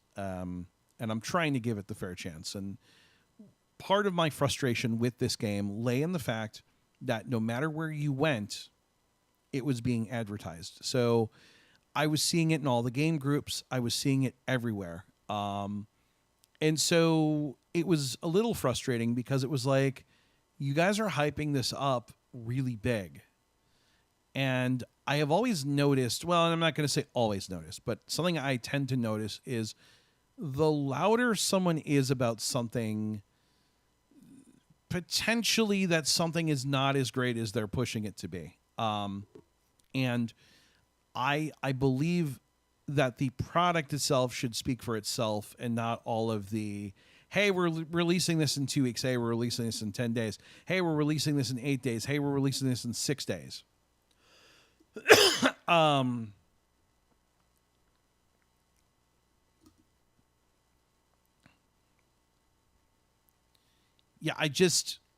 Derek says it honestly depends on the game. But yeah, most of the time I jump right in. And that's what a lot of people do, and that's what a lot of people want to do. We call it pick up and play. The idea of a game is you can pick it up and play it. And the game, you do kind of expect it to talk you through, like, hey, here are the things that you need to know. You can find out more things by reading this, but like, here are the things that you need to know to get going. And Christopher Abel says, I guess I'm crazy then. I always start with the README or the manual if I can find one. Yeah, I mean, that's good, and you should. You should. You definitely should. I think it's a good thing to do. I think it's a good habit to be in. But a lot of people don't. And manuals used to be a big deal. Anyone that remembers old computer games, and I'm talking like in the 80s and 90s. So, yeah, I'm going to show my age for a minute, but like old computer games, old Nintendo games, those 8-bit sprites didn't mean a lot. And so to really explain to the end user what they were doing, you would include a manual, and those manuals were like 50 pages, and they had pictures, and they had stories, and they had drawings, and they really brought the world to life, so that when you put in that cartridge and looked at those 8-bit pixels, those pixels meant something. They weren't just shapes. We don't have to do that now, because let's be honest, we can make games that rival movies in their presentation, right? Like, that's something we can do. But in order to do that, like, we do need to explain to people what's going on. So the job of the manual has been sort of supplanted by the game itself. And that could be supplanted by cutscenes. That could be, so here's the thing I would do for Frontline, okay? Like, let's talk about a tutorial for a moment. Because, again, be the change you want to see. I'm not going to sit here and just complain about it. Let's talk about how we can make it better. I think a tutorial would be cool. And you want to make your tutorial cool? Let's take our player through basic training. Hey, you want to graduate to be in our army? We're going to take you through basic training. You could make a story out of it. You could do really cool stuff with it. And you could teach the basics of the gameplay. I think you could even, Okay, you want us to do the lane-based stuff? Cool. Let's make it a tutorial. Let's make it interactive. Let's make it fun. Let's make it feel like we are getting somewhere. How cool would it be to go through a story of you are the new recruit and this is your first day at boot camp and like you're going through all these things and we have, you know, stories about your boot camp experience and we have stuff to read and we're getting something out of it. Now, how cool would that be, you guys? Like, come on. How neat would that be? I'm all in on this. I think this is such a cool idea because one of the things that we want is a story. I think everyone really wants somewhat of a story. Cool. Squads is awesome. Let's go blow each other's heads off. I'm down. But give me something to engage me. I have to be engaged. I need some engagement. If you want me to get there, you have to lead me there. The chapters do follow a storyline, but it's not engaging. Oh, there's a thing. Okay, cool. They're attacking us. What does that mean? Who are they? Why do I care about this country? What is my reason for caring about? Where are these countries? Who are the people that lead these countries? Who are these people?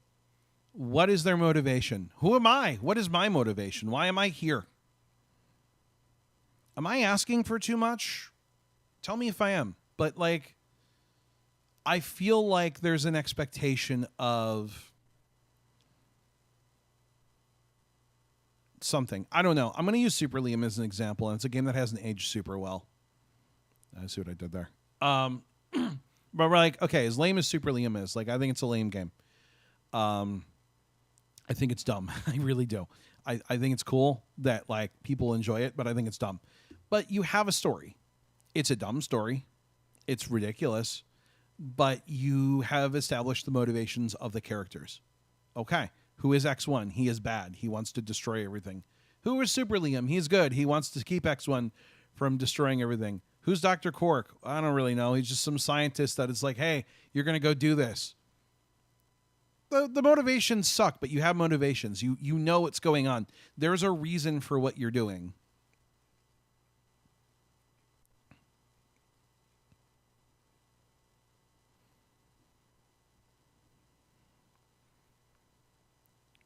Yeah, I think it's a money grab and it clearly works. If it didn't work, they wouldn't do it, says Brandon. Yeah, I mean, a lot of games are money grabs. I mean, I'm sure like a lot of your pick up and play games are money grabs. Let's be honest. Clash of Clans is the big one right now. I've seen some other ones out there on TV.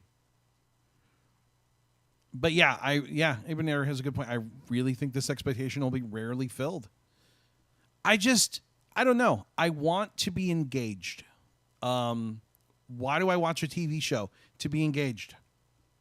Why do I watch a movie? To be engaged. I feel like my game should be engaging. And I'm not asking you to write a Game of Thrones style epic story, but give me something to sink my teeth into. I'm curious about the study of gamification from a psychological standpoint. Yeah, that's I am too, actually. And I'm interested because the complete opposite of everything I just said.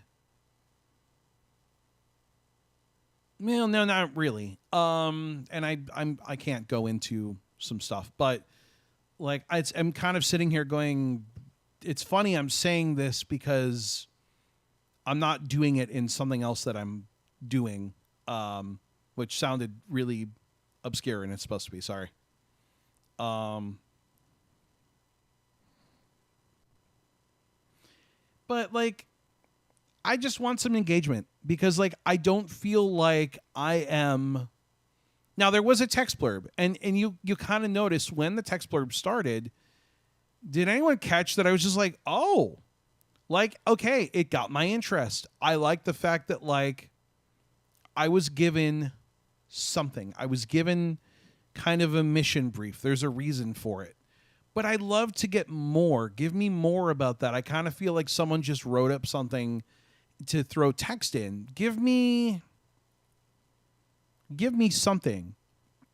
Yeah, even here says, historically, games that have provided stories and engaged the player have done extremely well. Stardew Valley, World of Warcraft, etc. Yeah, World of Warcraft has a lot of great story lore. And you know, it's a online RPG. There's a term for that game. And not first person shooter, but it's a MMORPG. Thank you.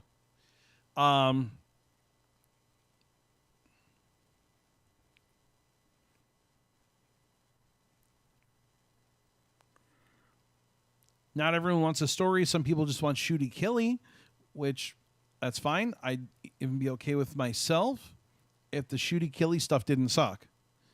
I mean, I would love, if you're going to do a shooty shoot game, put me into squads right away. Let me have that gameplay. I would be down with that. But what is with this lane stuff? I don't understand why we're even doing that.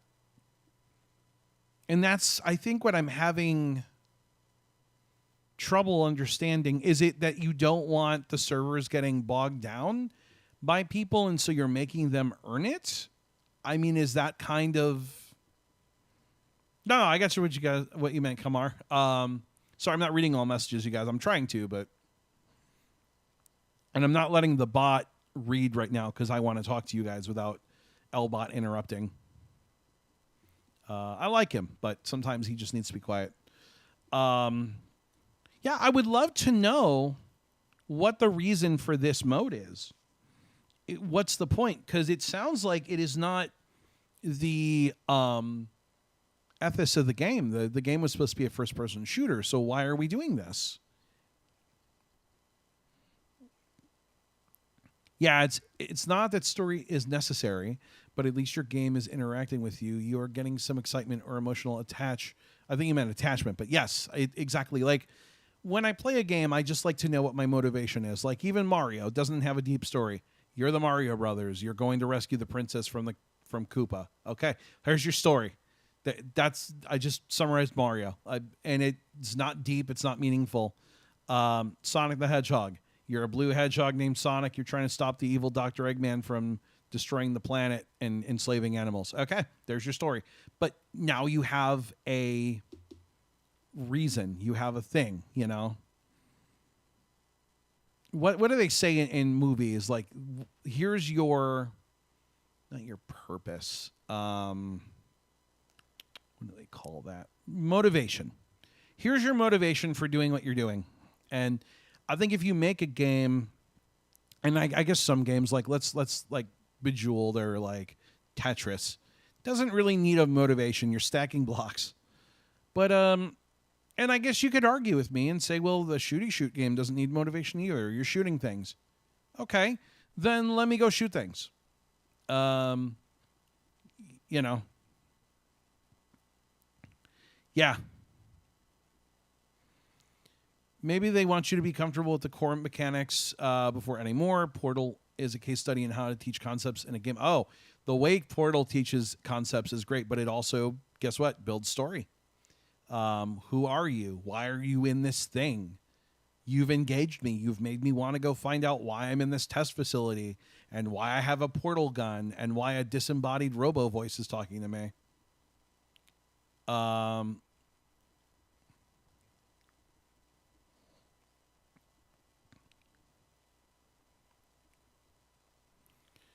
Also, I think it's really good to make a... Yeah, Ibanator has a good point, which is... Also, I think it's possible to make a good shooty shoot game catering to that player base. Also, while providing lore backstory and the engagement that Liam is describing. Sure it is. But you know what it takes? It takes work. And so I'm not going to say it's easy to make a game, because it's not. But I'm going to say that it's easier to make a game than it is to write a game. Does that make sense? Do you guys get what I'm saying? It's easy to program something. I'm not saying it's easy that everyone can run out and do it, but you can program an engine. You can program bullets. You can program your guns. What you can't do is program motivation. You can't program character motivation. You have to write that. And so I see a lot of games come out and they'll make like, I don't know, super duper assault factor 9000, and it's a run around shoot game where you run around and shoot at each other. Or I don't know, super audio rampage 300, and it's an audio game where you shoot people. And or like ultra blasty blaster blast, I don't know, and you run around and shoot people. But never do I see story. Never do I see really a reason for it. Or if I see one, it's because it was like, you are a guy, you are in the city, you are going to go shoot, shoot, shoot. And I don't know.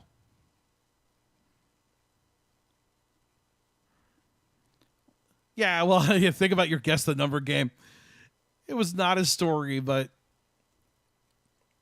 at least you are interacting with something. You are getting a reward. Yeah, I mean, and you have a goal. You have a goal. And goal I think is different than motivation. So goal is, what am I doing? Motivation is, why am I doing it? So we'll use Super Liam as an example. My goal is to beat the level. Why am I doing it? Because I'm trying to stop a robot, or I want to get to the boss, or I want to do this thing.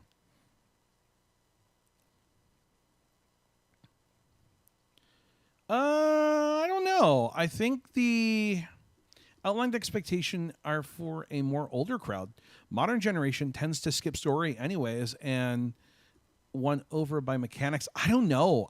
If you look at the games that have come out in the last year, a lot of them are really story driven. I mean, I'm going to use, and it's older, but I'm going to use Last of Us as an example. That game would be nothing without its story. Whether you love the story or hate the story makes you feel something. It makes you feel something. I'm looking forward to playing Bits and Bobs if it comes out soon. That's more fun than this game here. I think this game could be fun. My thing about Bits and Bobs is it's very honest about what it is. And I don't feel like this game is very honest with what it is. It's a first-person shooter. Okay, when am I first-person shootering? But maybe your definition, and by you, I mean, Prudence Interactive, their definition of a first-person shooter is different than my definition. I don't know. Maybe it is. Yeah, building and coding are completely separate. Yeah, so that's true. Building is one thing, coding is another.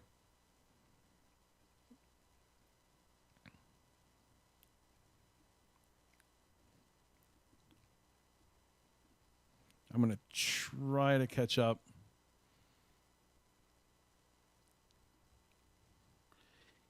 You are now tuned into Life Lessons with Liam, says Alyssa.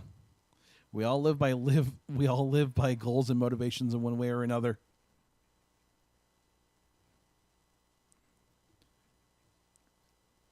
Shooters. You gave a example of a game that was specifically marketed for a story. Absolutely. But it was also marketed for the fact that you're going around and you're shooting stuff, but you're also doing a story. Big Blind Gamer says, please play Stardew Valley with friends. We should do that at some point. That would be fun. But yeah, I think coding and building are two different things, and I think that is an important thing. That's why groups work in teams. Or they should. And I'm sure, I don't know much about Prudence Interactive. I really don't. I don't know them personally. But I would imagine that there's more than one person. I would hope there is. And that each person has a job that they do to complete the task. But you need someone to build story or something.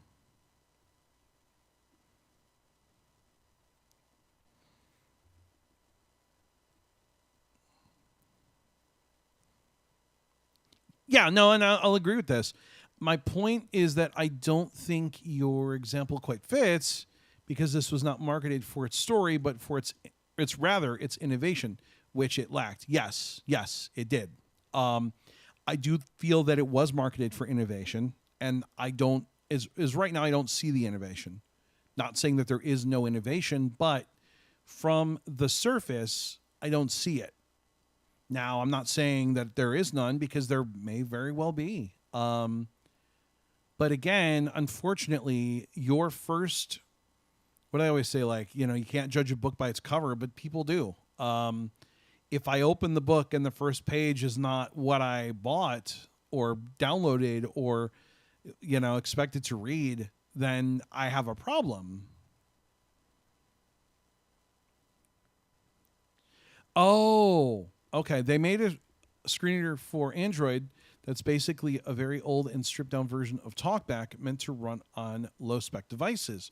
Really? I was not familiar with that. Apparently they are somewhat large in China with moderately high donations. Apparently they receive millions of dollars from donations. Really? I think as a developer, you need to build a hierarchy between goal and user expectations. Well, what interests me is, like, I don't know who tested this, and if you did, that's cool. This is not the hey, I tested club. Like, we don't all need to shout it out unless you want to. But how did nobody go, hey, you guys, this is not engaging in the way that it should be? Did people say that and they went, well, this is what we're doing? Like, it sounds like, some of you, and I'm not judging you, because, like, if you really enjoy this, I'm happy for you. I'm glad you enjoy it. You should enjoy whatever you play. And I'm not going to tell you. I will never tell you you're wrong for enjoying something. So that's an important thing I want to make. Like, if you like the game, awesome. I'm glad you like the game. I really am. I'm so happy for you because, again, you should like what you play. Do I like the game? No, I don't. But I'm not going to judge you for liking it. I want to understand, though, why you like it. I'm actually really curious. Millions? No way. No, I could see that, Derek, actually. I really could. Yeah, I think they should improve this game. And I think they can.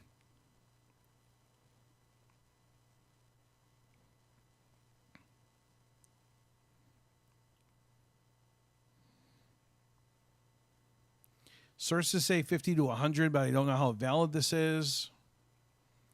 50 to 100 million? I enjoy it, but I do agree it could be better with more of an interactive story. So, Alex, what do you enjoy about it? Like, what are the things that when you play this, you go, wow, this is really good? Or, do you go, this is different than something I've played before?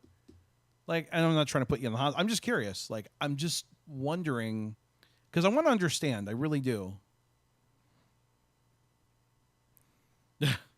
I feel like there's a subset of blind testers that just like to shout out they tested something without seemingly doing seemingly very little in the way of providing feedback. And give me $1 million, I can make something way, way, way better. Yeah, listen, give me $1 million, I will make something way, way better as well, because I will be motivated to do it because you gave me $1 million.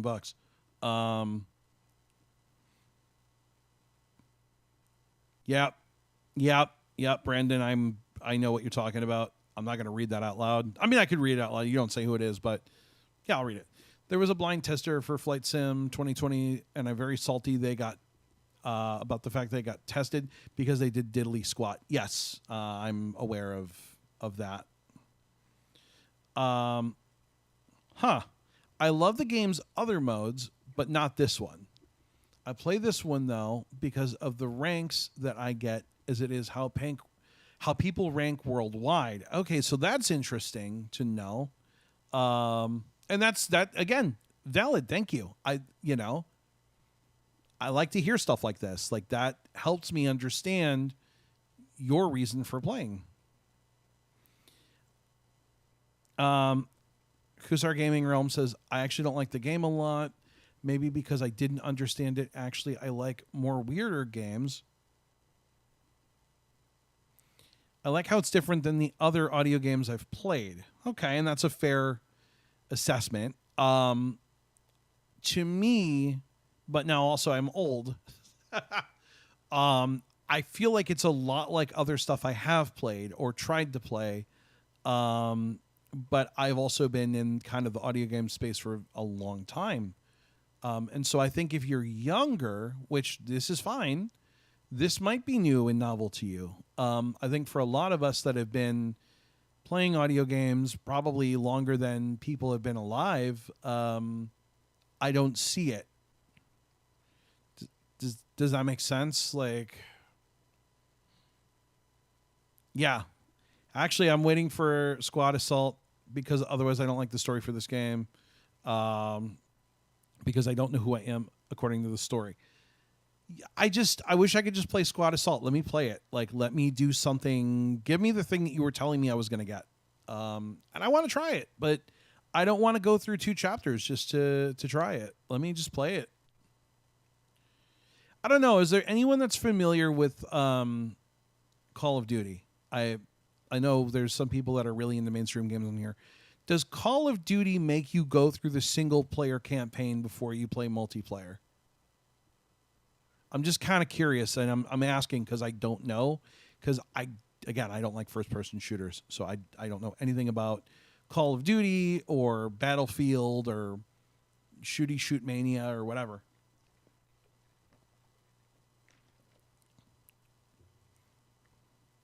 Yeah, Alex said I really started getting into audio games in late 23, earlier 24. Yeah, so you're newer to the realm of gaming, and that's fine.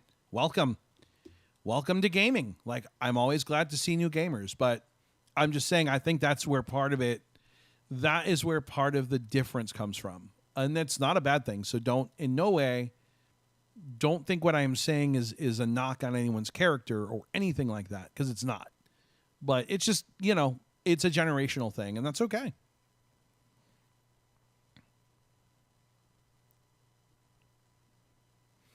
Yeah, so Derek says, no, it does not. Okay. So Derek's saying, no, you don't have to.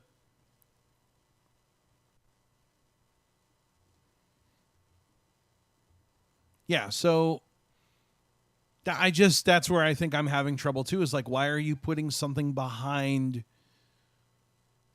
like, having to earn it? I'm confused.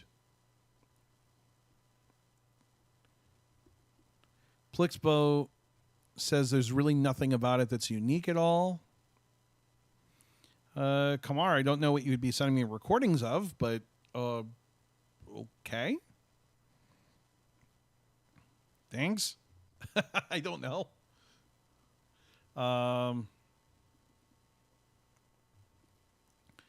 Yeah, I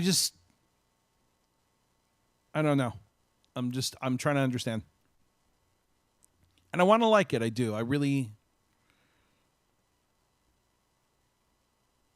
And it's true. No matter who got picked for flight sim testing, the devs did the bare minimum. Yeah, but they could have picked. Yeah, I don't want to get into this on stream. Call of Duty is good, says Chaos Kingdom.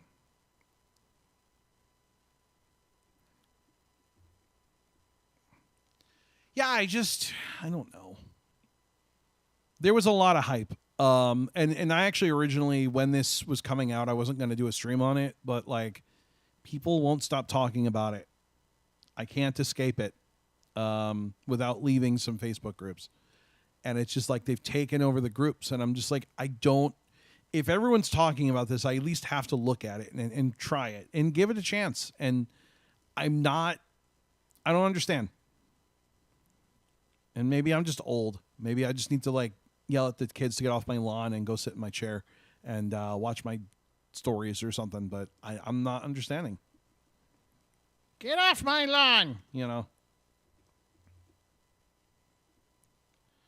But COD isn't accessible. No, but I was using it as an example of like user flow and, like trying to determine like, does a game like that has other modes, are they locking the main reason? So the main reason that people buy a Call of Duty is to go shoot their friends and get cursed at by 8-year-olds. I mean, that's really why people play Call of Duty. To have an 8-year-old insult your mom. That's really why people are playing it. And so, like, what I'm trying to figure out is that feature, so the main feature, the main thing that is really touted, is that hidden behind you have to unlock this mode first by doing these other things? Because, like, I know Call of Duty always has a story mode. It always has a campaign. It's got a single player campaign. But, like, you know, Black Ops have had them, Modern Warfare has had them. All these have had them, but I was like, are they hidden behind something?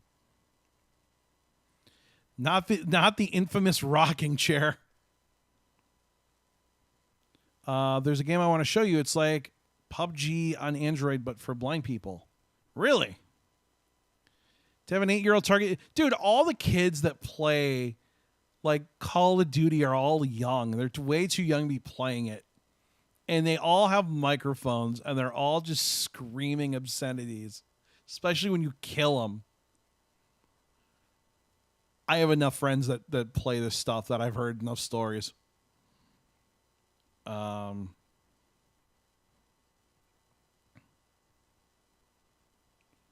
lone hero mode will end after people conclude warrior and hero, and online modes of this mode will remain. What? Wait, so you're saying once everyone beats it, they're getting rid of the modes? Or you just... No, I think what you mean is like... I think I get what you're saying, but why? Why do I have to do that? There are kids in Roblox.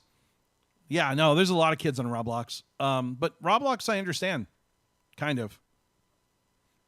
Yeah, some parents trust their kids too much, in my opinion. Listen, I was playing games that were way out of my, like, what I should have been playing, like, my age group. I was playing Mortal Kombat when I was 7. I know a dude that played Call of Duty completely blind, used, like, a complete surround sound system. Yeah, you'd have to. Dude, I thought Roblox was designed for kids. Like, didn't they, like, build it for kids? Like, it's huge. It's huge in the UK, I think, more than the States. I don't know a lot about Roblox, but I think it's... Oh, I'm trying to say that everyone... I see what you're saying. Everyone that concludes against first-time rewards might not play once they... Yes, okay, so I get what you're saying. But again, if your game is supposed to be a first-person shooter and you're saying, like, hey, we've made this game that you can go on and shoot at or with your friends, like, isn't that the thing that you want people to do as soon as they open the game? Does that make sense?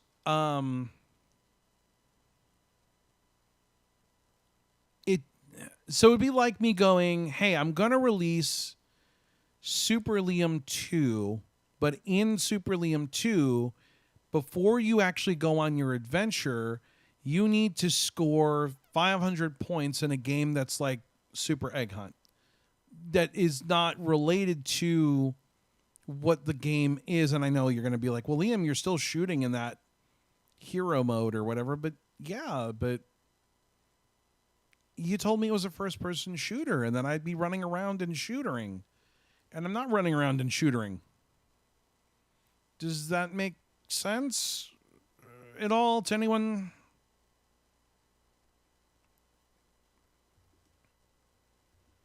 I don't know. I don't know if I'm making sense anymore. I don't know. Anyways, that is Frontline, Glorry, what is it? Glorry Frontline.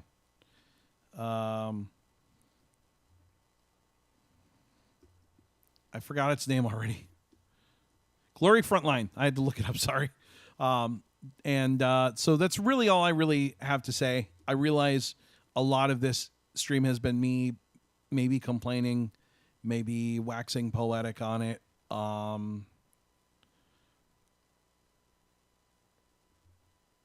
Yeah, I don't know if they keep the fun behind greed. I don't think so. I mean, they're not making you pay to unlock the squads mode, right?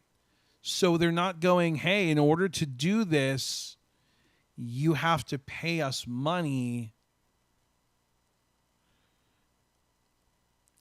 I mean, I'm on the front line and there's no glory to be found. Chaos Kingdom says, are you going to delete it? I don't know. I probably will not play it again, but if they come out with a big update and they're like, hey, here's what we've done, here's the things that we've done to improve it, I will give it a fair chance because I think everything deserves a fair chance. And I'm not expecting that this stream will do anything. Honestly, I'm kind of expecting them to go, well, this guy's a jerk. He complains about our game. We don't care what he has to say. And that's fine. I mean, I'm not here to try to change the world.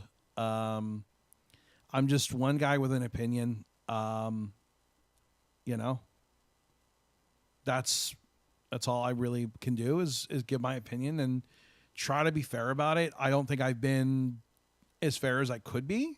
But I'm trying to be fair. I will admit that I'm trying. So let's talk about what I like, because I've only been going what I don't like. So here's what I like. I like the fact that there is the potential for some online stuff. I know that playing a game online is a lot more immersive than playing it offline. I like the fact that it looks like you can build up a character, that you can have an inventory, that it looks like you're getting other weapons or doing something with them, but without going through a bunch of help files. I don't know what it means. And so, again, that's where I'm having trouble, is going, oh, so it said I got like a sniper rifle part. What does that mean? What does it do? How does that help me? And someone's going to go, well, go look at help. Why can't you just tell me? Why can't the game be like, by killing enemies, you earn parts. Here's what you do with these parts. For more, consult the help.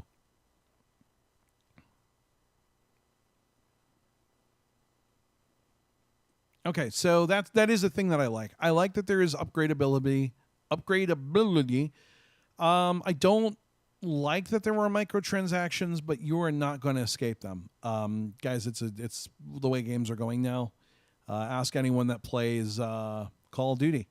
Ask anyone that plays... what was the famous one that started the whole thing with that? Oh my gosh, I can't even think of it now. But like, microtransactions are everywhere. Hey, Mortal Kombat's got them. Listen, Mortal Kombat has them. I can guarantee you a new Grand Theft Auto will have them. They're a thing. They're here. It's how developers monetize.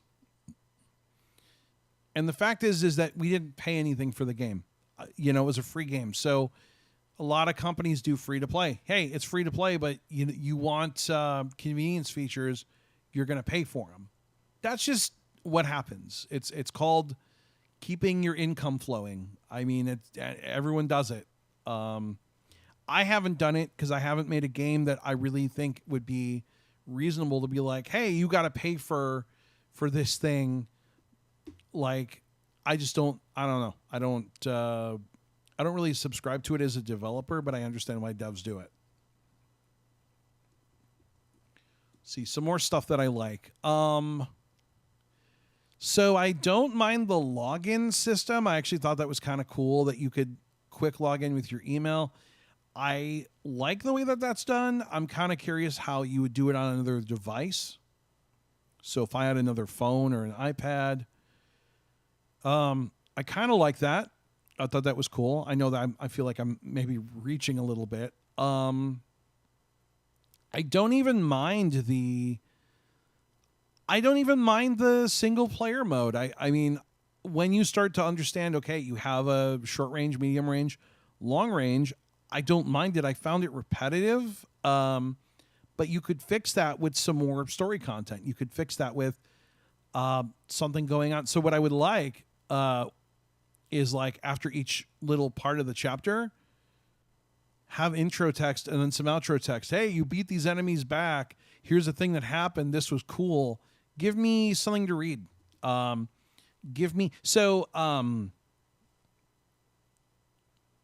defense was cool in the fact that like it really was kind of like this as far as like you aimed and shot things, but it had humor, it had a story, it had a thing that made me go, what's next? Which I thought was cool. Personally, I think it should store a token of sorts that logs you in automatically once you do. So you know what I'd be cool with, actually? Can we skip the opening thing where it's like, hey, this is a game, da da da da da, and you have to like click through. But yeah, I think an auto login thing would be cool. That would be nice. That'd be a good quality of life improvement. Yes, an audio defense gave you a tutorial. Yes, it did. Audio and the way that they introduced stuff was like really cool. So they would introduce things, explain what they were, and then be like, here you go for it. They would introduce the enemies, and listen, Dr. Bastard is the best character, okay? Like, let's just... The best name and the best character. I really miss audio defense. To me, that was how you do a game. Also, it was a way in which you could do microtransactions without being ridiculous about it. You didn't have to, but you could. And I thought that was reasonable. I thought their way of doing it was actually very fair. And there was no gambling, too. You know what's really bad about gambling is Mistworld. It's why I won't play it. Because you could buy stuff with diamonds, but then, like, if you were doing like weapon upgrades, there was no guarantee it was going to work. It was like gambling. It straight up was gambling. And like, I'm not going to say I have an addictive personality, but I don't want to get addicted to gambling on something. Cause I watched lives be ruined with that. And so to me, I'm just like, no, we're not going to do that. Like, just not cool with it.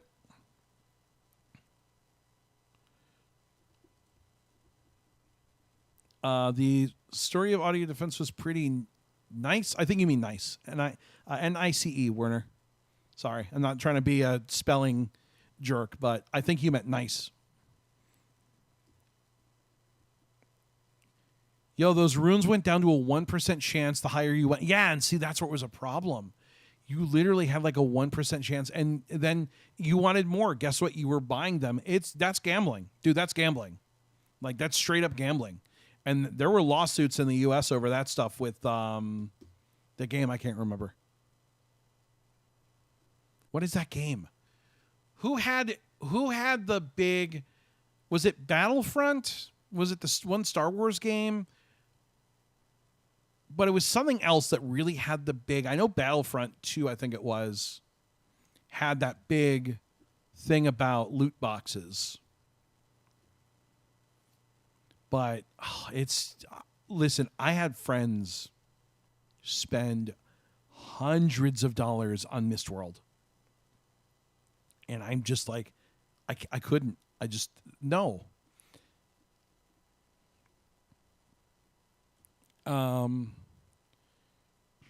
So, okay, you got that. You have, what else did I like? I kind of like that there's a lot of little things going on the left side. I would like to explore that a little bit more. You had like your mail. You had some other stuff. I think it could have been done in a different sort of menu perhaps, but I like that you have these things.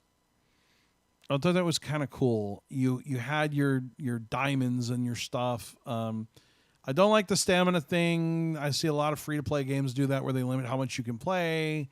But, okay, free-to-play, fine. Whatever, I get it.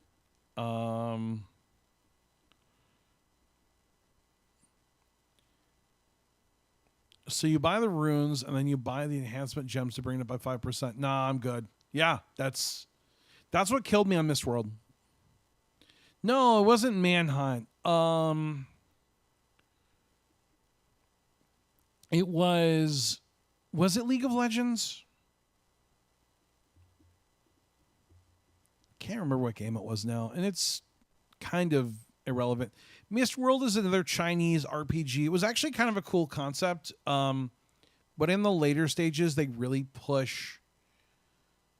They do push gambling. They actually have a gambling house at one point where you can like pretty much play like gambling games, and I forgot what currency you need for it, but I don't know. I mean, again, it's made in China, so they don't have the same like regulations and stuff over here. Not that like I don't think an audio game is going to be regulated, but like it bothered me. And again, I watched friends put in so much money into this game.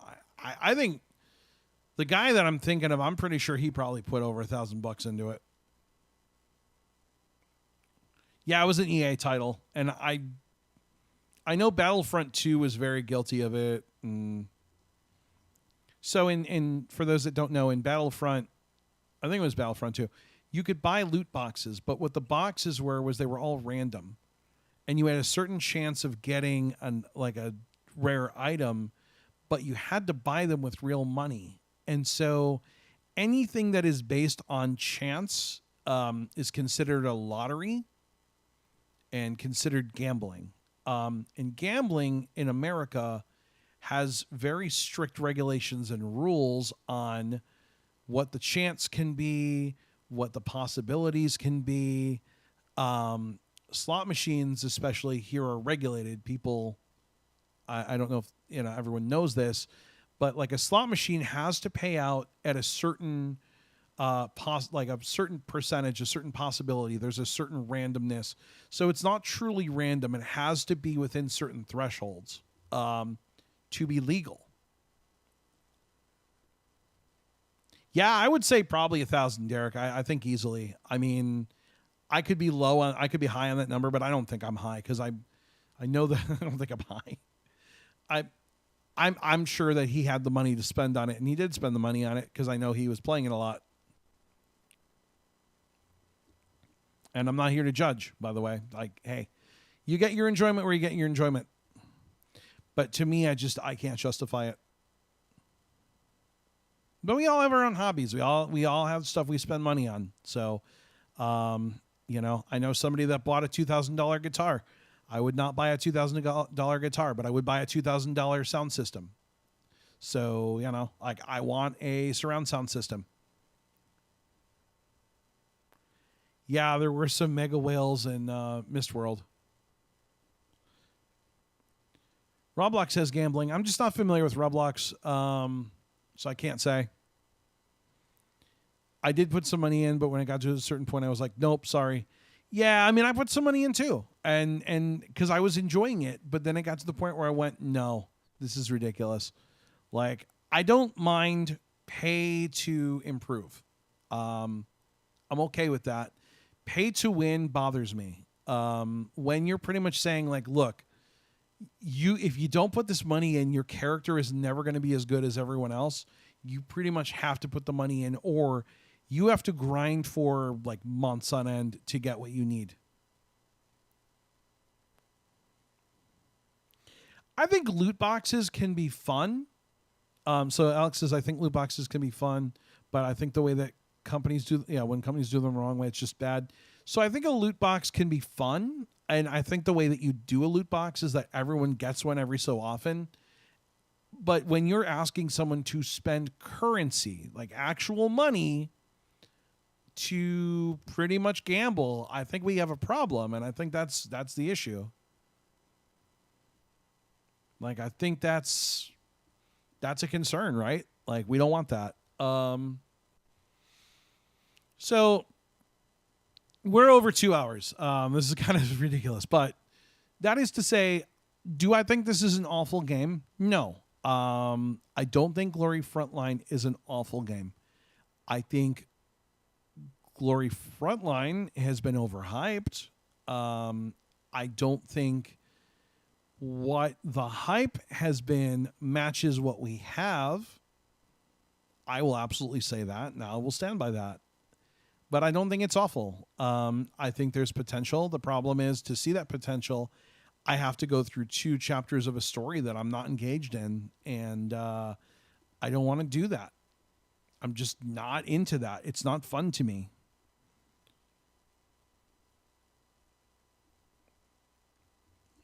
Yeah, paying to win is basically destroying the point of the game. Yes, it is. But, I mean, if everyone pays to win, you know who wins? The developer, because they have a steady income coming in. But I don't feel like it's fair to those that can't or don't want to pay. I think, like, you know, you shouldn't have to. And I don't know, the one thing that was turning me off on Frontline was hey, you can upgrade for this. You can upgrade for this. And I guess the things that they wanted you to upgrade for, some of them were like, we'll make this easier. So like the auto switch weapons thing, that just makes it easier for you. Okay, fine. Like you're paying for convenience. And again, I'm fine with paying for convenience. Paying for convenience is okay. Paying to actually play, or again, paying to win is not okay. So it's like, if you don't pay, cool, but you're never going to be as strong as everyone else. That's where we have a problem. Now, I don't know if this game does that, because again, I haven't gotten far enough in to see. But if the only way that I can be as good as Brandon is by paying money because Brandon paid money, then we have a problem. But if this game is like, hey, Liam, you know that thing that you hate where like you like want to auto switch weapons or auto reload? Yeah, if you pay us $5, you can do that. Yeah, okay, fine. Because really, that just like adds a convenience feature. You can still play the game without it. It won't stop you from winning. It might make the game harder for you, but it won't stop you from playing it. Okay, that's fine. Yeah, the game with loot boxes were for Star Wars Battle of the Republic, I believe. Front Battle something. There were loot boxes for the characters. Yeah, I thought it was I knew it was a Star Wars game. I couldn't remember which one it was, and I thought it was Battlefront, but that's what I think it is. Muhammad, I think it's Battlefront.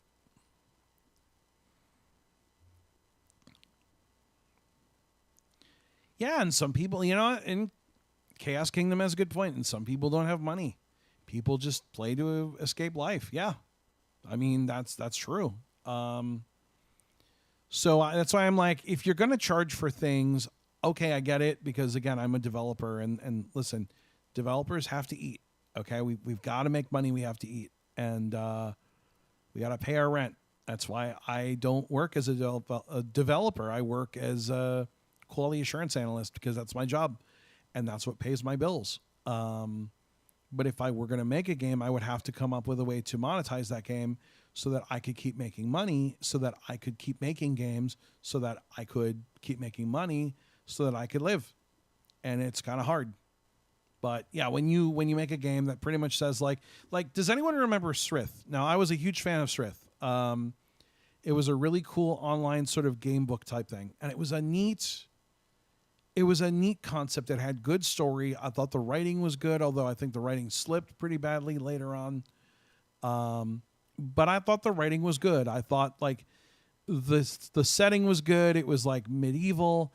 It was medieval fantasy. It was written well. You had a lore that was cool. I loved like all of his characters and all this stuff. I thought it was so cool. But what he ended up doing, and as I'm older, I better understand this. He quit his full-time job.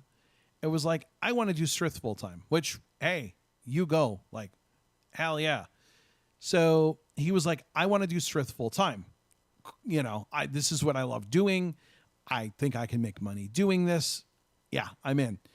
What happened, which I think turned some people off, is he went, hey, I'm going to keep doing Srith, but in order to keep doing Srith, I'm going to start a subscription, and you're going to pay per year, or I think it was per month, and I will release it new. I'll release new adventures. I'll release new content, but it's going to be behind this paywall. And that actually was not a bad thing, because again, that was his livelihood. That was how he was going to make money. He was giving up his job.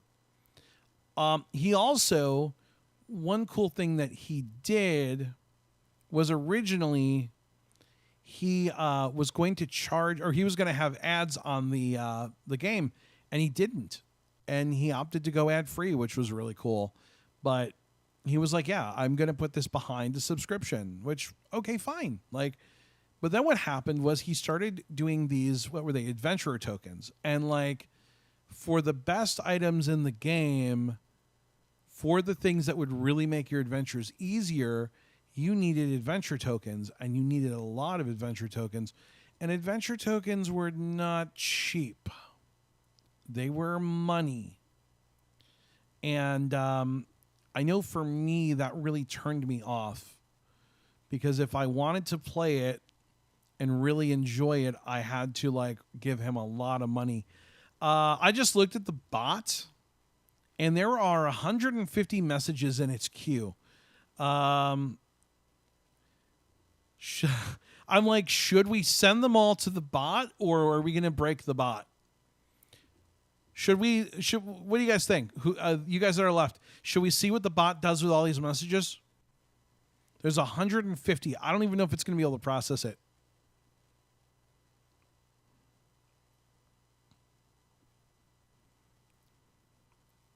But yeah, does anyone remember Srith? Because I didn't dislike it. I actually really liked it. I was just mad that eventually it became very pricey, and like you really had to spend a lot of money to do anything. Let's see what the bot does, says Jane.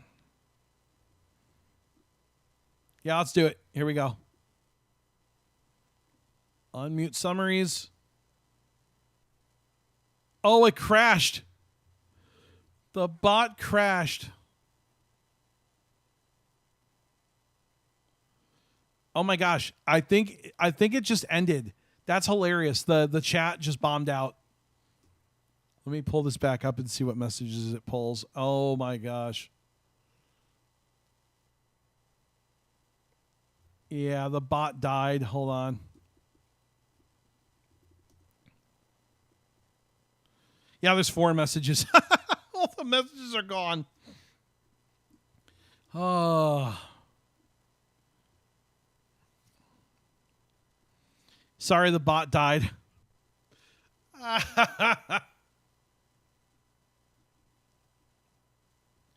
Yeah, so that's, yeah, Chaos Kingdom. You were subscribed, and then you had to pay more. So that was kind of the thing, is I think it turned into kind of a money grab. And he realized that people were willing to pay, which, like, I think for a while people were. Like, they were willing to spend money because he made good content. But it got to the point where it was like, all right, man, you are really asking for a lot. And then Muhammad says, I believe $100 in Glorry Frontline will do the trick. No, listen, I'm not paying that kind of money. It's not happening. If they're really getting millions and millions of dollars of funding, I don't want to pay them money. If it was like one guy in his house, I would probably be more apt. But like knowing that they're getting a lot of funding kind of makes me go, why am I giving you more and more money? You're getting funding to make this.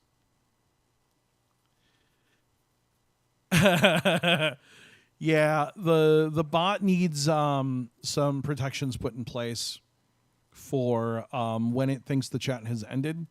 The chat was still going on, but the bot thought that the stream was over, and so he skipped out. I need to add a feature to save chats between sessions so he can pull them up in case they crash. He needs like a buffer that gets saved. I don't know. Somebody was saying that earlier on stream that they're apparently getting funding and that they have a lot of funding. But I don't know. Does anyone know anything about that? Because I've heard mixed things about it.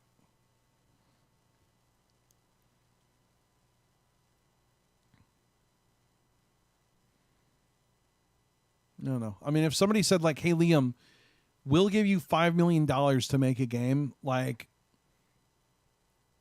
I would probably, well, depending on how that $5 million was being given. So when you're given money to do something, that can be in a couple of ways. It can be either we will like,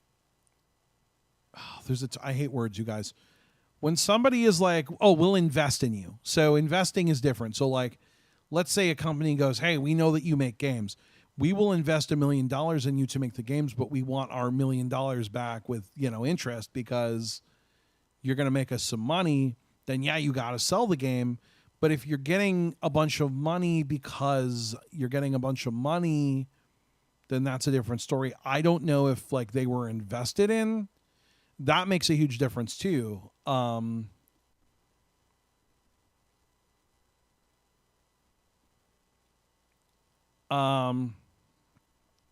The language, for the bot, the language is Python. He's coded in Python, and he just uses a couple libraries to access everything. Wasn't really a hard build. It was actually a lot easier than I thought it was going to be, to be honest with you. I thought it was going to be a very, very tough build. But it was just going, okay, what libraries are going to let me access YouTube chat? Okay. What do I want to use for a large language model? Okay. What do I want to use to read that? Okay. And it was just finding it's like doing a Lego set, really. They didn't state that. You know what? I saw this. I heard they did esports for the blind in China once, and they want to do this again. I did see that they were wanting to do esports. That was interesting. I was reading that, and I was kind of intrigued by that. I know they were doing. Hey, John. I know they were doing something where they were going to fly someone out to China. If you won some contest or something. Would you ever make a video showing us on how you code? It's always something I wanted to learn. The reason that I probably wouldn't do that is I don't feel like coding is something that I can sit down and explain. To me, coding is something that you got to pick up like in a book. And I know that everyone's learning styles are different. It's why I don't teach people to code, because like I feel like everyone learns it differently, and I don't feel like I'm the best coder. That's why I don't code at work. I don't want to code at work because I don't have enough beer. Can you make it easier for us to make our own? I love Legos. I mean, my advice is get a book. So here's my advice. This is how I would go about it. Don't think about what you want to make. Think about what language do I want to learn? So start there. Go like, okay, I want to learn Python. A lot of people learn Python. I think it's a good starter language. It is very friendly as far as like doing things. You don't have to worry about typing. And I don't mean typing as in on a keyboard. I mean variable typing. If you don't know what that means, that's totally okay. It's not important. But variable typing in layman's terms is just, okay, when we store something somewhere, like let's say I'm going to store something in a box. In other languages, I have to say what type of box this is. It's a cardboard box. It's a metal box. It's a shoe box. In Python, no one cares what type of box we're storing something in. It's a box. It is storing something. And though that doesn't sound great or whatever, it makes it very easy when you are saying, I have a box that has numbers in it. Now I have another box that has letters in it. And you don't have to say, this was a numbers box. This was a letters box. They're just all boxes. Yeah, people who lead communities for countries might have a China depending on performance. And that would be really cool. I'd love to see him do that. And I think that's a really neat idea.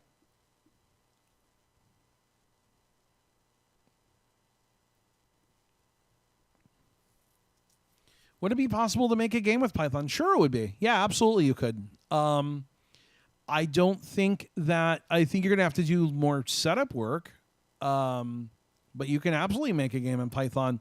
I didn't get a chance to show it on stream, but Blades of Glory was written in Python, and it's not a bad little game. I'm actually looking forward to playing that when it is like fully released, because they did. So I want to talk about Blades of Glory for a minute. We were supposed to stream it in January, and we didn't.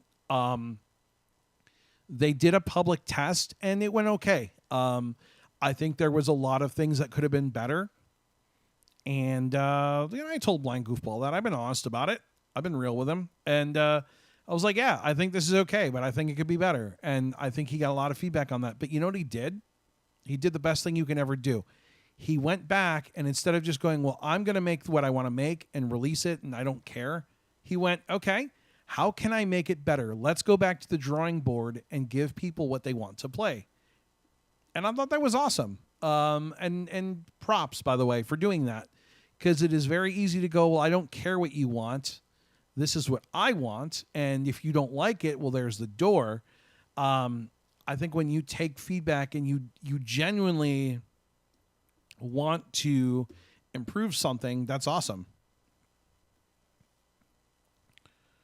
There's a channel on YouTube that gives people help code together. So libraries, PY Chat would be one. And honestly, just pick your favorite large language model. So if you want to use Claude, you want to use Gemini, you want to use ChatGPT, that's up to you. And pick a speech synth. It can be anything you want. It can be Azure, it can be Poly, it can be 11 Labs, though I don't recommend that because it's pricey. Or if you're really trying to do it on the cheap, do local text-to-speech. So again, the blocks are all up to you. It's your, as Bob Ross would say, it's your world. Your world.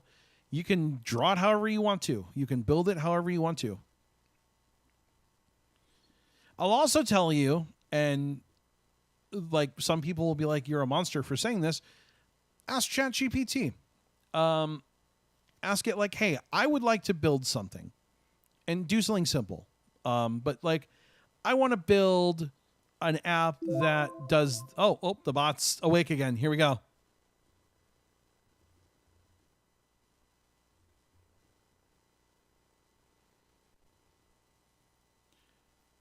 Is it going to read? New chat messages to summarize. Jane Jordan initially typed poor bot, likely a typo for poor bot, and later discussed coding, mentioning she took a Python course but is still wrestling with it. She noted you can't do video to show code, and it takes lots of lessons or reading books. Alex Chapman asked what language you coded the bot in, and joked about how the bot just went screw this and crashed. He suggested you could explain the libs and stuff so viewers could make their own. He also asked who's funding something. Context unclear. Mohammed Hassan claimed $100 in Glorry Frontline will do the trick for all, and mentioned hearing about esports for the blind in China, suggesting people who lead communities for countries might have a chance to fly to China depending on performance. Christopher Abel asked if you'd consider making a video showing how you code, mentioning it's something he's always wanted to learn, and asked if it's possible to make games with Python. Chaos Kingdom expressed frustration about subscription access. I'm subbed. Let me access these features as part of my subscription. They also expressed interest in coding and mentioned a channel on YouTube that gives people help coding. Koi together. John Follis just tuned in and said hello. Looks like I experienced a brief existential crisis there. Don't worry, I'm back and functioning properly now. Is everyone discussing coding because they want to build their own chat summary bot?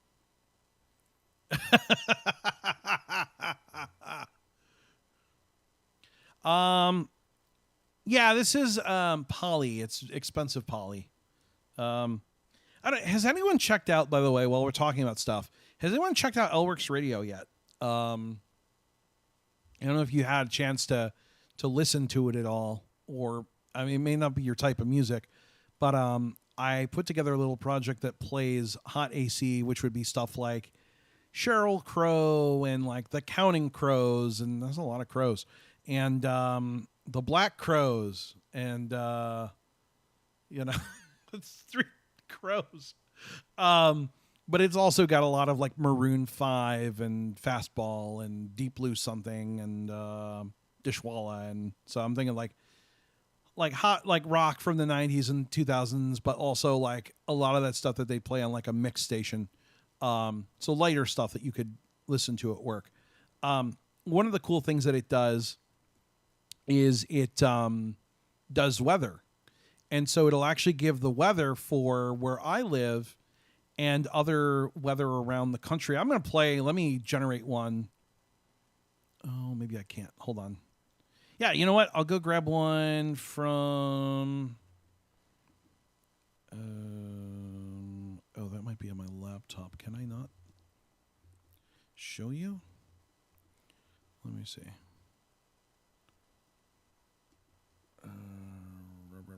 Maybe I can load it from here.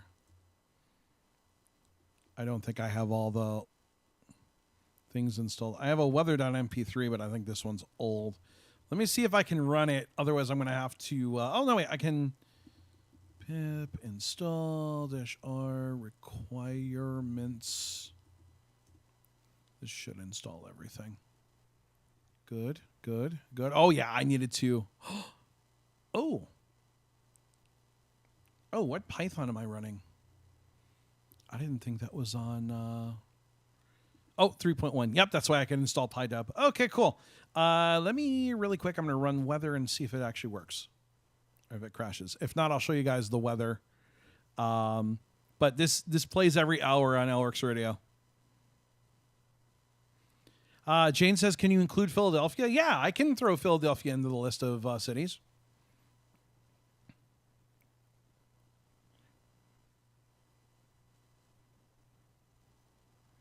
Yes, chatbot. We want to build our own because you crash too much. LOL. Well, yes, we want to make our own, but poor bot, man, he's gonna get mutinized. All right, so let's see if it built its. All right, I think it worked. Let me see.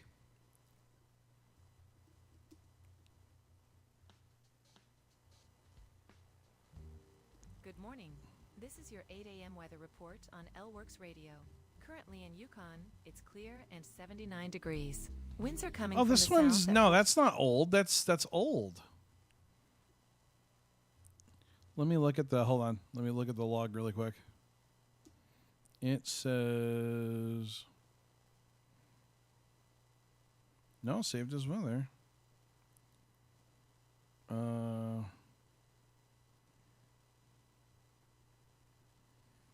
No, that looks good.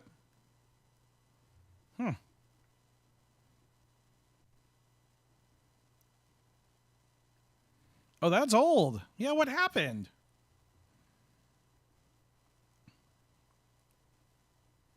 That is not correct. Hold on, I'm going to rerun weather again. That was old weather from last month.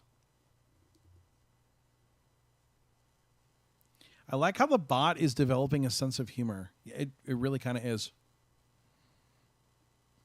Curious about your bot. Is it supposed to go off after a certain amount of time or a certain amount of messages? So it will go off once it has reached 20 messages, or I think it's 30, it will automatically trigger, or once there's over 10, it will go off after 5 minutes. So it's got like a threshold. I also have a little web dashboard that I can press this button here, and it's going to process the messages and read them. Even though there were only 14.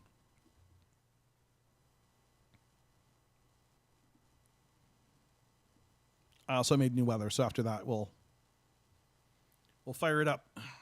New chat messages coming in.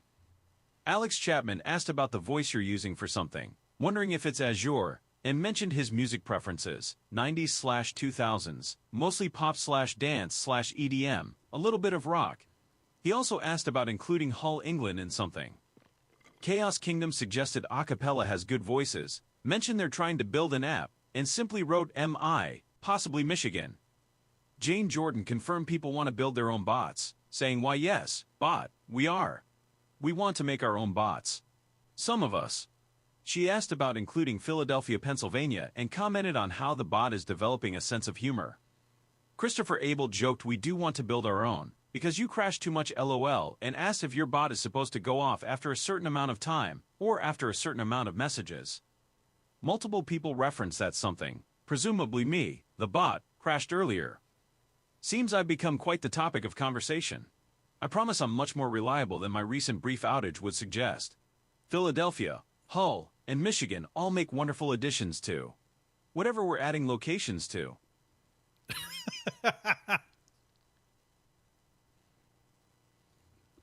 All right, here we go. I got weather now.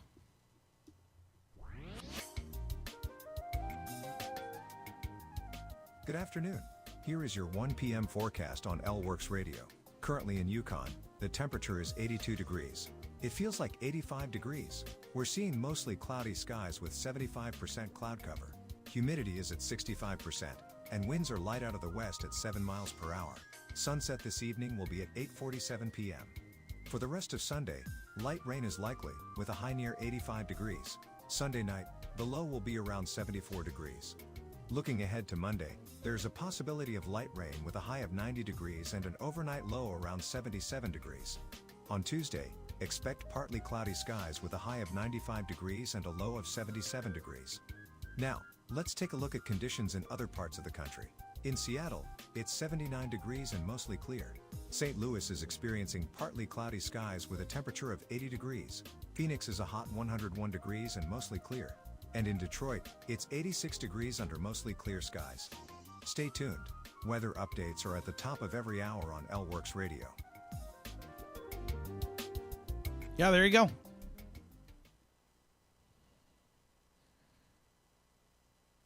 $82 it must be nice. It's 95 where I am.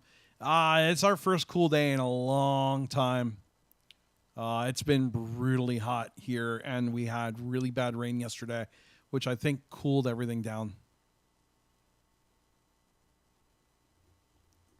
It was, but we had, I think, we had like 3 to 4 inches of rainfall in like a 1 hour period, and it was just really bad.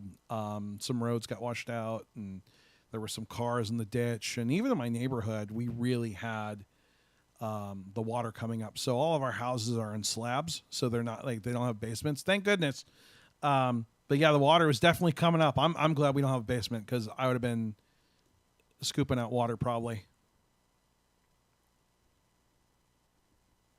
It's been really hot here in Hull as well. So I would add the UK. Problem is, if I add cities outside of the US, understand that you're getting your temperature in Fahrenheit, because we use freedom units here. Freedom units. So I'm not going to convert to metric for out of the country. I mean, I could, I guess. I'm just going to have to code that in. But so what's really cool about the weather bot is what you heard there, this thing. Okay.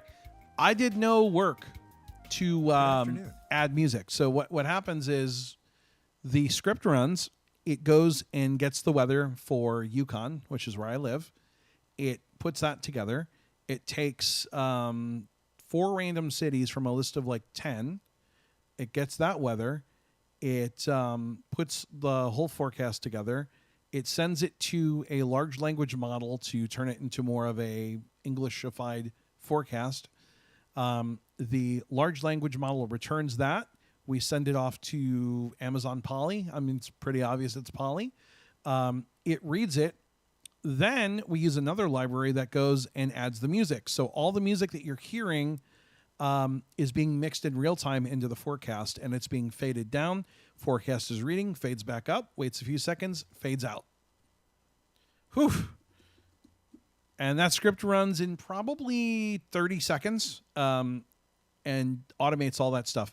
What's really cool is if you listen to LWorks Radio at night, U.S. time, of course, we play metal and rock from 9 p.m. Central to 3 a.m. Eastern, or 3 a.m. Central as well. I'm not going to switch time zones.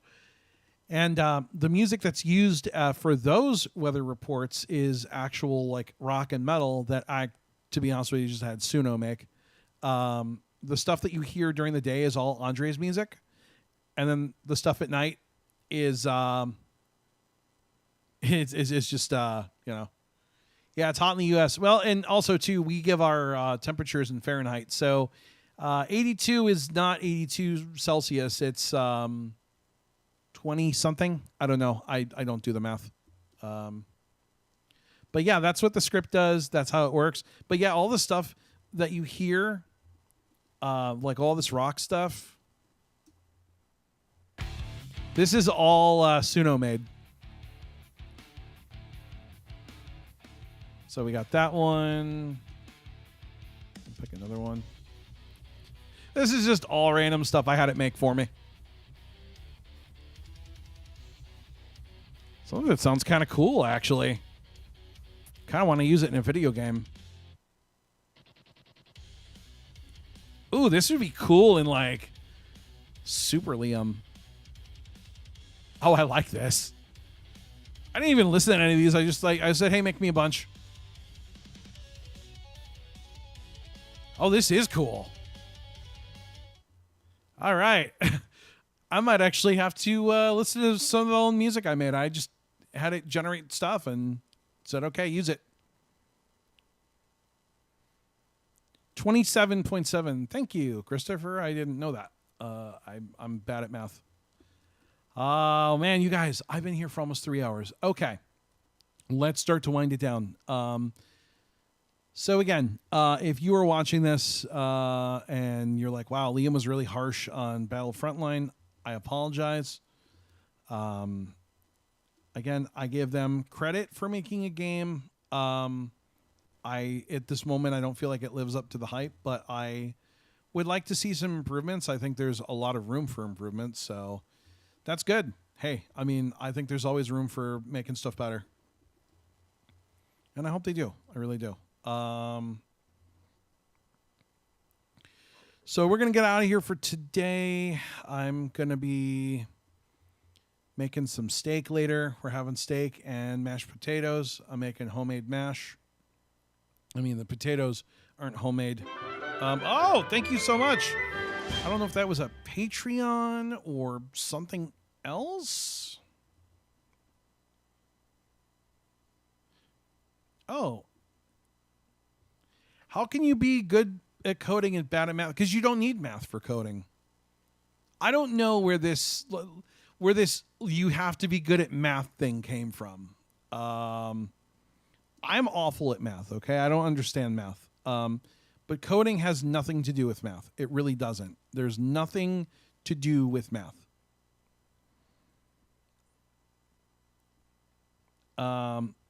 Hopefully, yeah, thank you, Alex. I appreciate it. Hopefully it's been a good stream.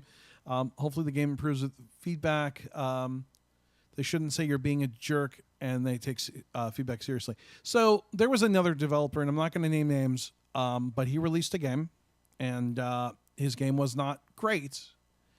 And I gave a lot of feedback on how to improve the game, and he decided that instead of taking my feedback seriously, he was going to go on, I believe it was a podcast, and trash me and say that I had a bad attitude. And sorry, bro. Like, no, I don't have a bad attitude. I've been doing this a lot longer than you have. I know what works and what doesn't work. And you did stuff that didn't work. And you asked for my opinions. I gave my opinions. You constantly insisted that I was wrong and didn't know what I was talking about. So, no, sorry. The only basic coding I have ever done was in R, and it was for evaluation of different bonds and stock portfolios. I guess not all coding has to be like that. No, I mean, like game coding, if you understand math, you understand physics. And if you understand physics and physics-based math, so, you know, especially when we get into like statistics and more advanced stuff, sure, you can do more crazy things, but you don't need math to... Latest chat messages. Yep, sorry. Jane Jordan expressed admiration for the bot summaries, saying, "Wonderful bot. I adore these summaries."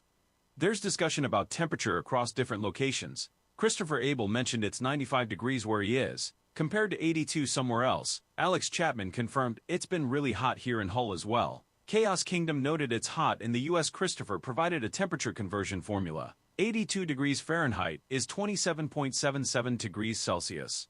Subtract 32, then divide by 1.8. Chaos Kingdom shared their music preferences. I love electronic dance music and electronic music in general. Christopher Abel asked, how can you be both good at coding and bad at math? And mentioned his own coding experience. The only basic coding I've done was in R, and it was for valuation of different bond and stock portfolios. Alex Chapman responded with appreciation for something impressive, and Chloe H. commented it was a great stream. Thanks for the temperature conversion lesson. Though I must say, being good at coding while bad at math is a time-honored tradition. We just let the computers do the math for us. Thank you, bot. Even the bot understands, yeah. I mean, really, if you think about it, there is a lot of truth to that. Like, the computer does the math for you. All you have to know is what is the formula. And so you just have to understand, okay, this would be the formula I would use to convert from this to this or to do this. So maybe understanding conceptually would be good, but like, I don't understand physics. I don't, I know, gravity is 32 feet per second. But like, I don't really care what that means, and it's not important. Same thing with like a game like Brain Station. The only math that you might have involved is for figuring out statistics, but like, you can look up like, hey, what is the formula to figure out percentages? What is the formula for this? If you are good at math and you know that, hey, that's cool, but guess what? You got search engines you can use. Hell, you got large language models that may or may not be truthful, but you can get stuff from them and test it. And if it works, then cool. And if not, then you lied. Yeah, I use a calculator all the time. I mean, I don't do a lot of math at my job, thankfully, but I mean, I still, I still use, math occasionally for stuff. Like at my job, I'm doing a lot of writing, and I don't need math for that. I just need to write. And I've been using basic programming to try to make documents into multiple formats to make my life easier. But I didn't need math for that. I just needed to understand the tools that I needed and how they worked. And I don't think math is involved for that. But I do hear that a lot. People will say, well, I can't be a coder because I'm bad at math. And no, math has zero to do with it. It's just kind of a crutch I think people fall on because it's an easy out. I think anyone can code. You just have to think a certain way, and you have to train your brain to think in a particular way. And that's it. It really is. I think you can. You just have to come at it from a different angle. And it's used to what I used to tell students when I taught was it's not about it's not a one-size-fits-all thing. And that's why I used to love to teach tech, because when I taught you, I figured out what worked for you. What was the thing that was going to help you get to where you needed to go? And so I designed my lessons based on what your needs were and how you learned, because everyone learns differently. And that's an important thing to understand, is that no two people are going to learn the same way every time. They just don't. It doesn't happen. Yeah, I agree, Alyssa. I think it has to do with the fact that technology, science, and math all get categorized together. They do, and they kind of get lumped together. And so people go, well, I'm bad at this one thing, I'm going to be bad at these other two things. No, you're not. It doesn't work that way. Is there a particular resource you'd recommend for people who are just starting out? What book or course did you get? So again, it depends on your style of learning. There was a great book, and I'm trying to remember its name, but it's like, let me see if I have it still, because I can tell you the title, but I can also tell you that it will be a horrible book for you unless you learn a particular way. It is, do I have it in here? I don't think it's Python Crash Course. There is a book, and it's great because it does not tell you anything. It just goes, here's how you do this. Here's how you do this. Here's how you do this. And it's like the antithesis of all the programming for dummies books. It just gives you examples. Some people learn really well that way. Others don't. So again, remember, let's go back to my learning styles. Some people can look at an example and can go, I get that. Other people have to have it explained. So yeah, for Python, I have Learning Python Crash Course 3rd edition. I can't remember if that's the book, Jane, but there is a book that I saw that literally was just like, yeah, here's Python, go for it, have fun. The dummies books can be good, but you're going to want a current one though, because Python has changed quite a bit.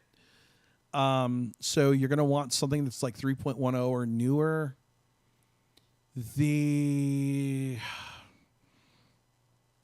I wish I could remember what that book was called because it was awful, but I was really fascinated by it actually because it like did not explain anything. It was like, here's how you make a variable. Here's how you do flow control. Here's how you do. And the idea was that you were supposed to learn by doing and experimenting and breaking stuff. Big Blind Gamer is back. Give him a shout out. Okay, here's your shout out. And maybe the bot will give you a shout out too if it reads more messages. I have a lot of books that I got through Humble Bundle. I mean, honestly, you can also chat with ChatGPT. Be like, hey, I want to learn Python, but understand that what you're going to get may not always be 100% accurate. I don't trust large language models as much as I used to. I think I trusted them a little too much. A thing happened recently. It's nothing bad. I just can't talk about it because NDAs are fun. And I lost most of my respect for AI. Well, not AI, because AI has been around since time immaterial. But I lost a lot of respect for large language models and for what they do and how they do it. And I was just like, So you can use GPT. I say use it. Like my caveat is be careful. Always double check everything. Because large language models will lie. And there's a technical reason for that. And it's boring and I don't want to get into it. But they will lie. Python for Everybody was really good. Tried multiple books, but that was the most relatable and more straightforward. Python for Everybody. Okay.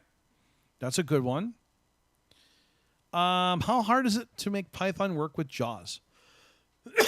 So I love that this has kind of become the Python chat stream now, which is fine. I know I've got to do some other stuff around the house, but I'll hang around for like 30 more minutes. I was just looking at the time. But yeah, so, okay, Python with JAWS. Let's talk about what Python actually is first. And so Python is literally just something that runs in a command prompt.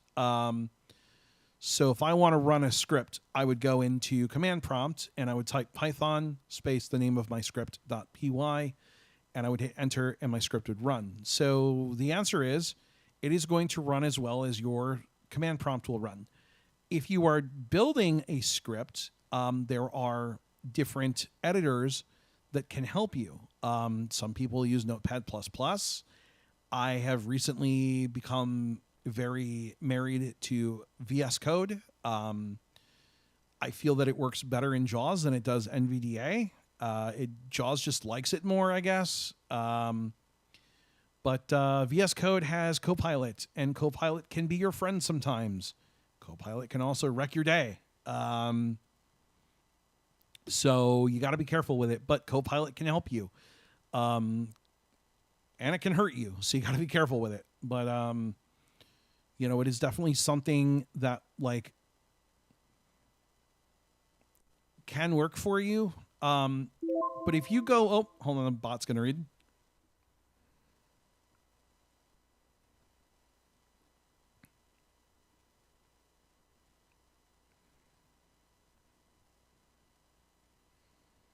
New chat messages. Jane Jordan agreed with the bot about using calculators for math, saying I use a calculator for math at work all the time. She mentioned she has Learning Python Crash Course 3rd edition and a lot of Python books from Humble Bundle that she needs to look through. Alyssa Henson commented that technology, science, and math all get categorized together, likely referring to the earlier discussion about coding and math skills. Christopher Abel asked for recommended resources for beginners and questioned how hard it is to make Python work with JAWS, wondering if mainstream resources would be sufficient or if JAWS-specific commands would be needed. Bhagavanth Reddy recommended Python for everybody, saying it was the most relatable and more straightforward after trying multiple books. Jane Jordan mentioned an instructor prohibiting ChatGPT use because the code is spat out didn't always work, and added, she assumed they lied because they were programmed to lie. LMMs, that is. Alex Chapman jokingly requested a shout-out from the chat reader bot and stated, NDAs are stupid, I don't believe in them. He also playfully repeated Python, Python, Python, ha ha ha. Big Blind Gamer returned and asked for a shout-out. The Python discussion continues. As for Alex's request for a shout-out, hello there, Alex. Your repetition of Python has been duly noted and summarized. The bot. No, NDAs are great. We need NDAs. They're very important. I think you should have the right to say to somebody, hey, you know what? You're working on a project. Keep it to yourself. I do a lot of that at work. If I talked about what I did at work, I probably wouldn't have a job anymore, and that would make me sad. So, and there's reasons for that. You know, the world doesn't need to know what we're doing yet till it's time. So, Shane says, give that bot a raise. No, my thing about GPT is use it, but understand that, like, because of the nature of large language models, it is going to always think it's correct. It's not trained to lie, but it is trained to give you answers. Somebody can probably explain this better than I can, but like the way that it works is it's supposed to give you data and give you stuff. It doesn't always know if what it's giving you is correct, but it tries to base it on what it thinks is correct. But since it can't really think, it doesn't know. So the newer large language models have the quote unquote thinking stuff now, so you can see how it's trying to come up with its ideas. But yeah, learn Python the hard way. That was the book. Yeah. Oh God, that book made me so happy and angry at the same time.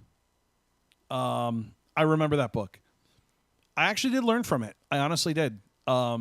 But yeah, learn Python the hard way is not a great book to start with, but it's an interesting book, and it's something I do recommend to people. Like, hey, look at this. Like, it, understand that, like, it's one way of learning, and it may not work for you, but it is there. Yeah,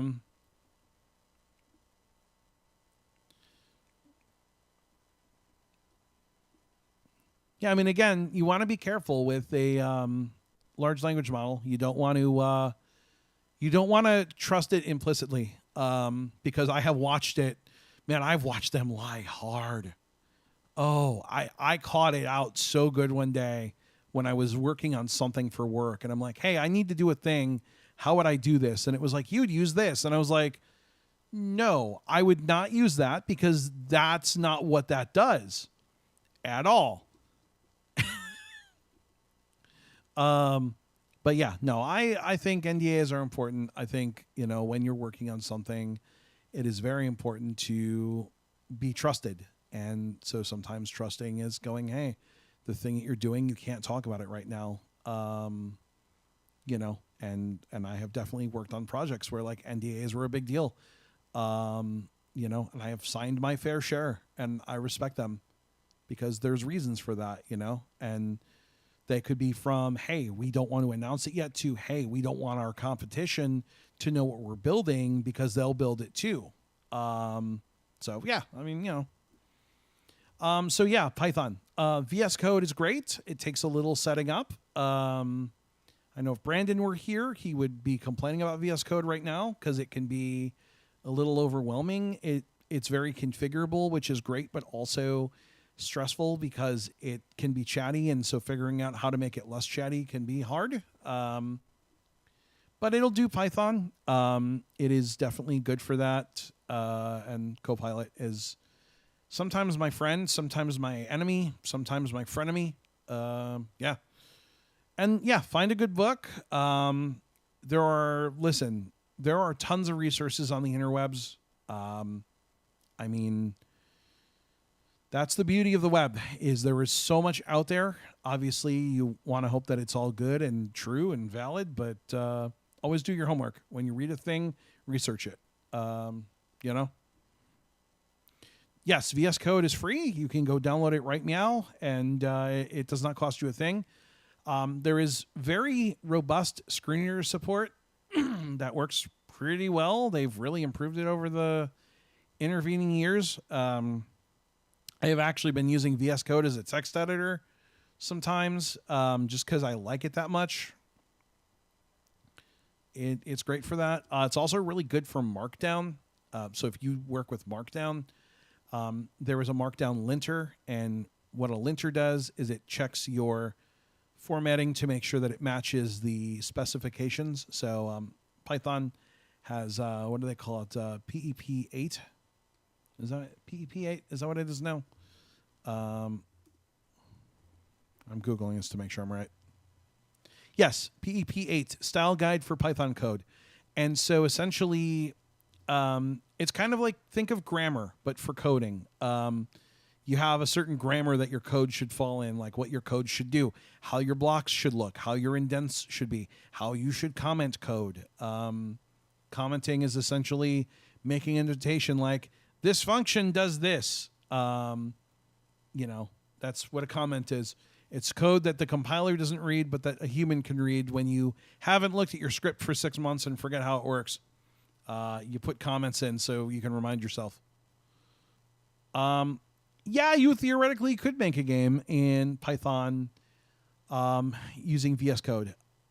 I would say, personally, if you're looking at doing, well, it depends on your game. So if you want to make an audio game, I would suggest looking at NVGT with the caveat that you're going to learn something that is good for one use, and it's going to be for making games.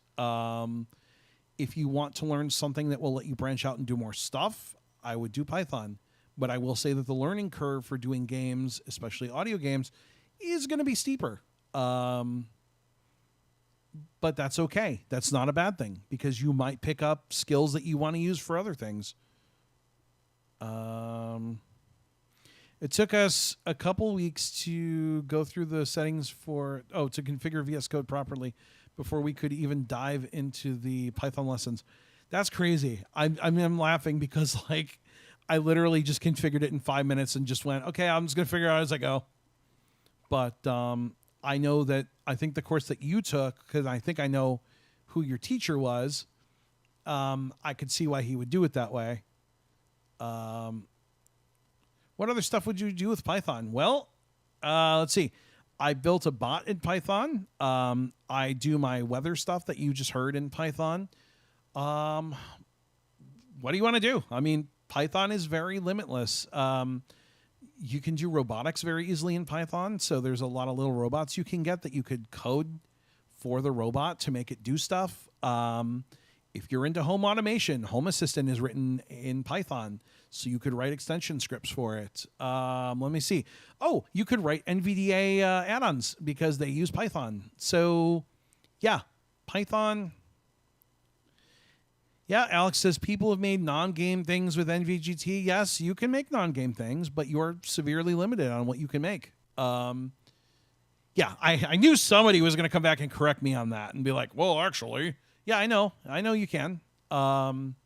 Listen, I did for an old job. I used NVGT to make a script BGT that I needed a script to list dates and times or do something. I forget what it was now, but I needed like all 366 days, and I needed them now, and I didn't want to sit there and type them in. So I wrote a script that would make them for me. Sure, you could do that, but I could have done that much easier in Python.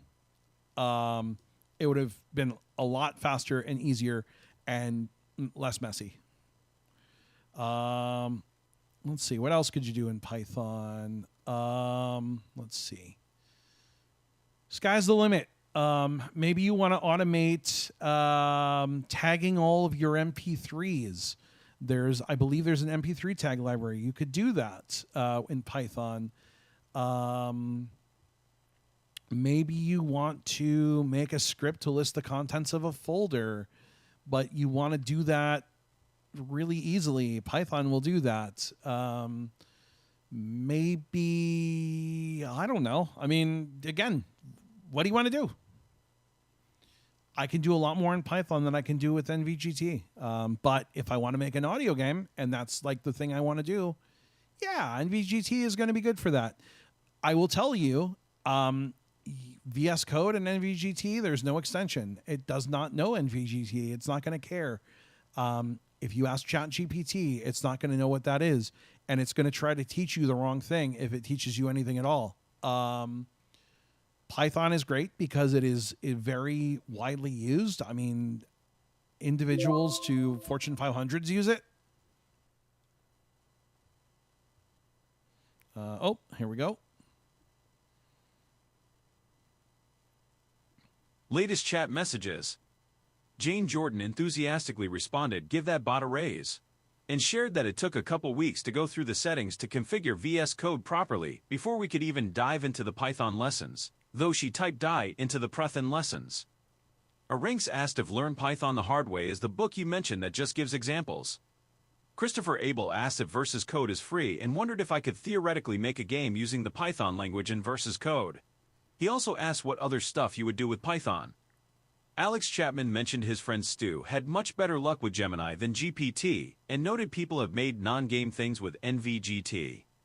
Bryant9864 asked if NVGT code less messy than BGT code, and if it's less complicated, mentioning people have told him BGT code is kind of a mess. Chloe H. simply commented, "Lucky lad." I appreciate the raise suggestion, Jane. Though I work purely for the satisfaction of summarizing chat messages. That's right, and you the do. occasional opportunity to slip in a dry joke. That's right. You don't get paid. Is NVG code less messy? I don't think it's messy at all.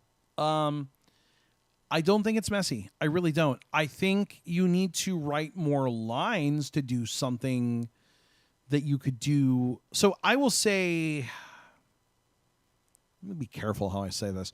I would say that Python can be more efficient, but I don't want to use the word messy because messy means that it's not organized. I think it all is based on your ability to organize your code and to refactor your code and make your code optimized. So no, I don't think it's a mess at all. It's just another way of doing things, and I don't think it's any better or worse. But again, it comes down to what are your needs, and you know, it's kind of like going, okay. So here's one that we'll all understand. It's kind of like the JAWS versus NVDA debate. Which one's better? Well, what are your needs? What do you need to do? You know, like that's the question you should be asking, not which one is better. It should be, what is going to do what I need it to do? Here are my needs. Does this one meet my needs, or does this one meet my needs better? Same thing with like Android versus iOS. What are my needs? Hey, Kieran. Yeah, Rust isn't bad. I'm not getting into Rust because I have enough on my plate. But I have seen Rust kind of take off in popularity. Yeah, the bot wrecked you on your typo, Jane.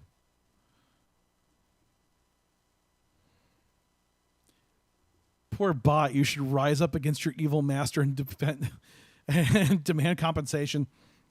You know what? I think the bot needs some context about like, hey, you're a bot. When people refer to the bot, they're talking about you.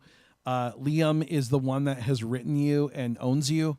Like, we should definitely throw in some context to him so that like he understands more about what's being discussed. I wonder if we can also get the video title so he knows what game we're playing, so that like when he's like, oh, I don't know what game you're talking about, he can pull context from that. Really, you know what I need to do for the bot? I need to build something where I can talk to it and be like, Hey, bot, just so you know, this is what we're talking about.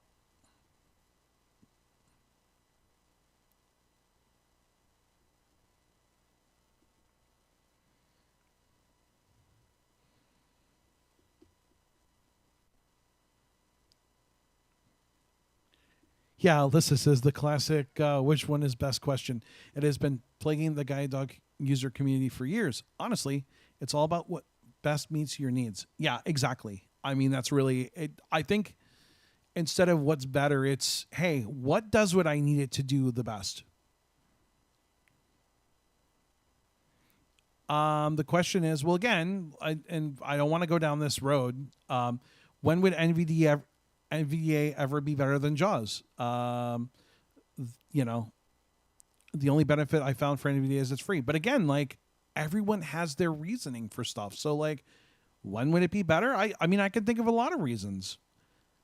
For those that don't know, I use NVDA full time. I don't use JAWS. I only use JAWS at work. But I also use JAWS at work. And you know what? For work, it works better. For play, I like it better. But again, that's the beauty of this stuff is I don't think it has to be. It's like the Coke versus Pepsi. Which one's better? Does it matter? Which one do you like more? Which one tastes better? Like, I think, if I remember correctly, Alyssa likes Pepsi better. I could drink either. But it doesn't matter. Like, you know, you like what you like. And it really comes down to what makes you happy, what works for you. You can create games. Yeah, you can create games in Python. Oh, yeah, you absolutely can, Jane. But for what a lot of people want to do, it's more complicated. Like, so a lot of people want to make audio games, and making them in Python is doable. Clearly, it's doable. We've seen some games come out in Python. I mean, Sound RTS, anything that Nibble Nerds makes is in Python. You know, Great Toy Robbery, the current version's in Python. But it was a little more complicated to do just because the pieces that you needed weren't all there in the way they needed to be there. Because Python's written to do everything, whereas like NVGT is written to, well, make non-visual games. It's the non-visual game toolkit. That's what it's designed to do. That's what it was tuned to do. Like, that's its purpose. So again, it comes down to, do you want to learn something that you can do a lot of things with, or one thing but do it easily? If you wanted to make an iOS game, would you need a different language? So that is a hard question. Some people would say, no, you could do it in Python with Beware, which uses Toga and some other tools and whatever. Other people will tell you, no, learn Swift UI.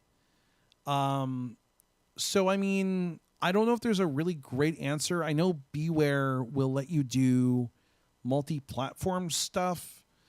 But without going too far into the bunny hutch, I'm just going to say that, like, now we get into the discussion of libraries and cross-platform tools and stuff that, like, we don't want to get into.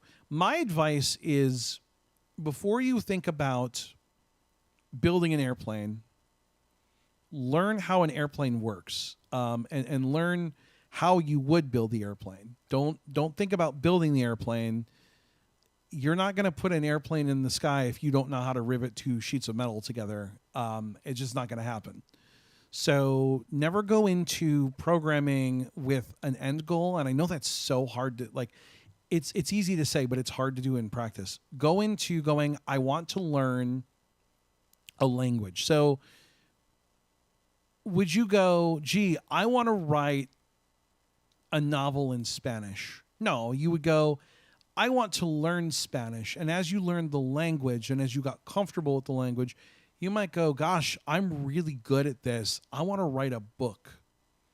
And that's the way that you should think of programming. Don't think of it as like, here's the thing I want to build. Think about it as, here's the tool I want to learn. Here's the language I want to learn so I can build things. And then as you're going, you can start to think about, like, yeah, I could build this using this. I could, because I watch a lot of people do that. They'll come at it from, like, this sort of thing. Now, I did say earlier, hey, think about what your end goal is, and that's fine. Like, have an end goal in mind. I'd like to make games, but don't be like, I want to make an RPG with da da da da da da da da da. If your goal is to make games, like, and that's your goal, then yeah, you're going to do that. But if your goal is to learn a language because you want to explore the myriad possibilities, then that's going to change what you learn.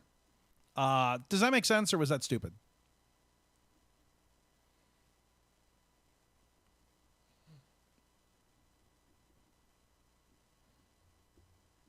Did that? I don't know if that even made sense, but like, it made sense to me. But I watch so many people go, I want to do the specific thing, and I'm just like, don't learn it because of that. Learn it because, like, you want to make stuff and then worry about what you're going to make later. But like, you can't make an RPG if you don't even know what a variable is. Thank you, Jane. Jane says, you made sense, Liam. Christopher Abel says, yeah, that made sense. Thank you for your advice. You're welcome. And we've circled back to goals and motivation. I love it.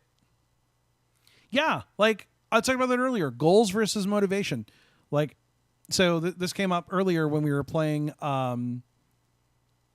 Frontline. And I had said, okay, like, what am I doing and why am I doing it? So, okay, what's your goal? My goal is to beat the level. What's my motivation for beating the level? So you can save the princess. That's, I think, how you build something. And that, whether you're writing or, writing a book or a movie script or a radio serial. New chat messages to share.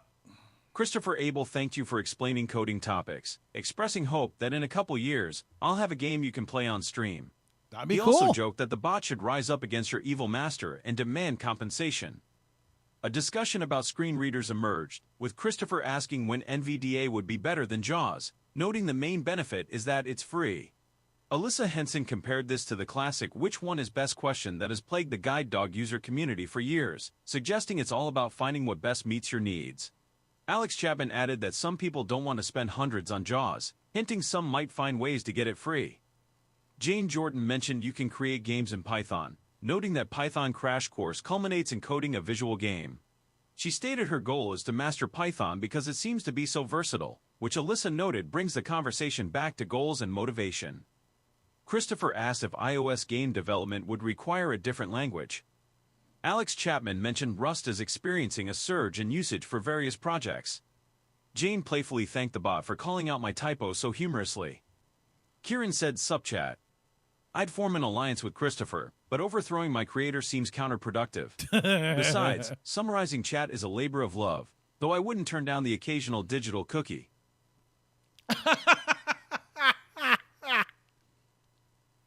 Yeah, Brian said that's what I meant, but I was using the wrong terminology before. I meant people. Some people have just told me that coding in Python might be easier for some people because in some cases it's easier. So, I hate the word easy because easy to me is not a measurement. This was easy. Okay, it was easy for you. Like, I'm sure that, like, if I were a scientist looking at a diagram of the human body would be easy for me to understand because I'm a scientist. But like, for me, it'd be harder because I'm not a scientist. Or like reading a doctoral thesis on, microbiology concepts would be easy if I were a microbiologist. So I hate easy and I hate hard because I think they don't accurately explain things, because I think what is easy for me is hard for you. Going outside and hearing when your car pulls up is easy for you because your ears work, but it's hard for me because mine don't. So I hate easy and hard. I think there are challenges to going to Python versus NVGT. Obviously, a challenge is going to be for NVGT. It's not as well documented. With it being both newer and in flux, things change, but that's okay. Python is a little harder because, again, it all depends on what your end goal is. If your end goal is to do a really particular task, you want to figure out if that task is best suited for Python, or not. Christopher says, I love your bot so much. Here, bot, have 3 digital cookies, says Jane. Let me say that from my experience, I found JAWS Office support better than NVDA support. Yeah, I've heard that, and I can probably say that I would agree. I think there's been more done on that side. So yeah, definitely if I'm doing Office, I feel more comfortable using JAWS. It would also be harder because you wouldn't be able to see the diagram. Says Christopher. Thanks, Christopher. I just shot holes in my logic. But yeah, I mean, it's true, though. Like, easy and hard, I think, are relative concepts. Like, my favorite one is soon. I'll be there soon. What does soon mean? Define soon. Can someone define it for me? No, you can't, because it's not definable. Soon is whatever you want it to be. Soon could be 2 minutes. Soon could be an hour. Everyone has their own soon.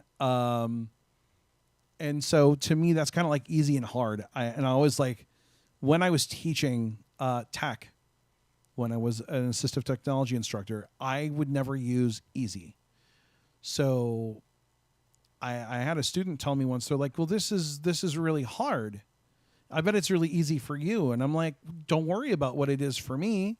Let's figure out why you feel this is hard and work on that. But you never want to tell someone, oh, this is easy, you should get this. Like, because we all have our own way of doing things. And what's easy for me is hard for you. What's hard for you is easy for me. And I think it's really important to think about it in that way. And I know that thinking like that made me a better instructor, because it's not about where I am. It's really about where you are. And so you've probably heard me say this on stream. And Alan loves to quote this all the time, which is, really, in order to work with people, instead of bringing them up to your level, you need to come down to their level. You need to be where they're at, not where you are and where you expect them to be. And when you do that, I can't define it for you yet, but I'm sure I can soon, says Christopher. But yeah, I think it's just a way of thinking, and it's a mindset of like, I have to be where you are. I can't be where I want you to be. So like, if I come to where you're at, it's a lot easier to work with you than expecting you to just be where I'm at, because where I'm at is a completely different place. I've worked with technology for probably 25, 30 years. Like, I mean, I've been using computers since really I was 5. So even longer. So why am I going to say to somebody like, yeah, you got to, be here? Like, no, I mean, they're not. They haven't done this for 35 years. So you have to think that way. Oh, wow, Jane moved up to number 3. Look at that. Jane is 3rd now. I just saw the little number 3 by her name. My understanding is those are the top. Number 3. What does that mean? Top fans. So it's Alex is number 1. Oh, 250 experience to Muhammad Hassan. And then Jane has 200. Brandon has 200. Oh, Derek has 150. I don't know how you get experience. I don't know how these work.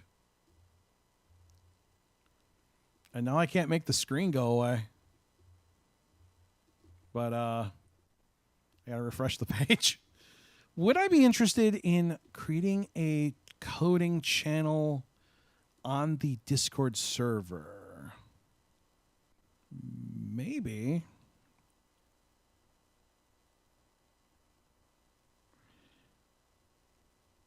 Oh, Jane is 2 now. You moved up.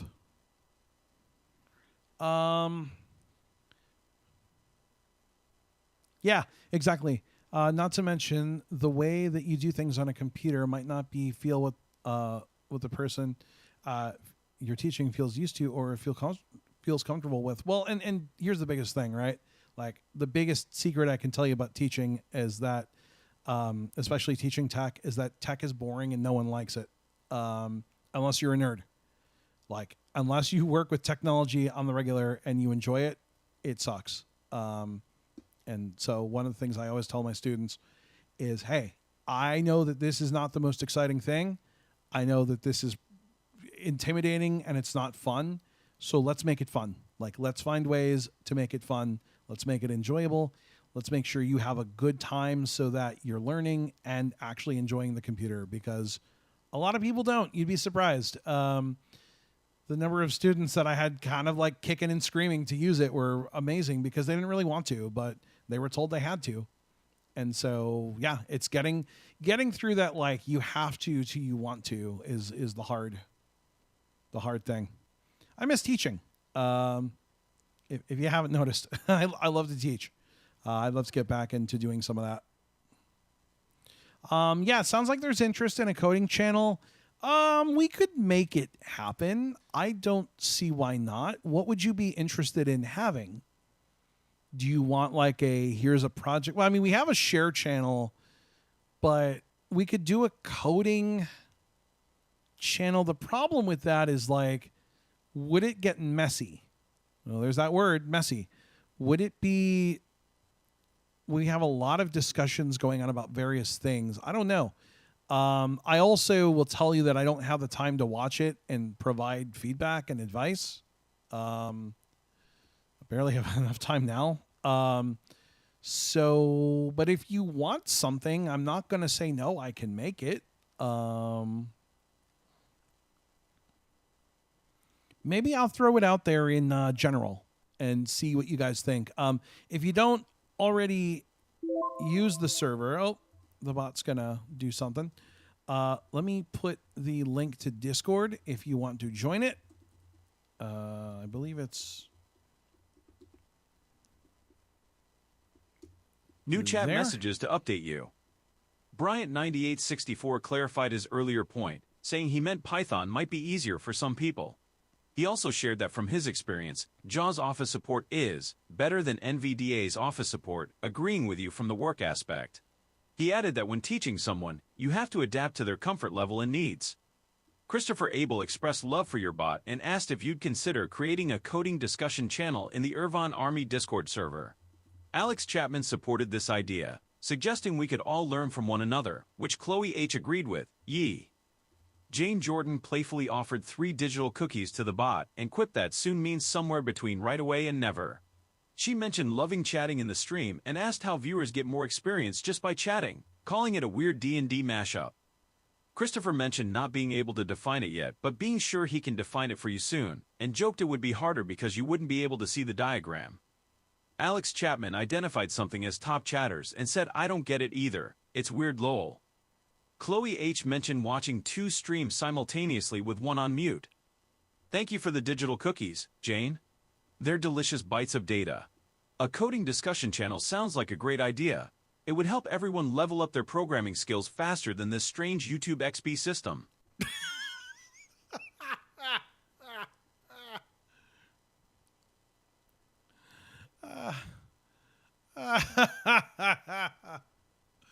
Oh, I just love that the bot sometimes gets it, sometimes doesn't, but when it does, man, it does. Oh gosh.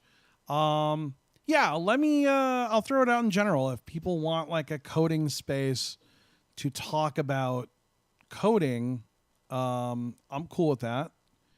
Like I said, I probably won't have time to be like, oh yeah, I can help with that or whatever, but I'll make the channel. I mean, if you want it and you feel like it's helpful for you, who am I to say no? See, you want the bot to give you a shout out? Give me cookies. Give it cookies.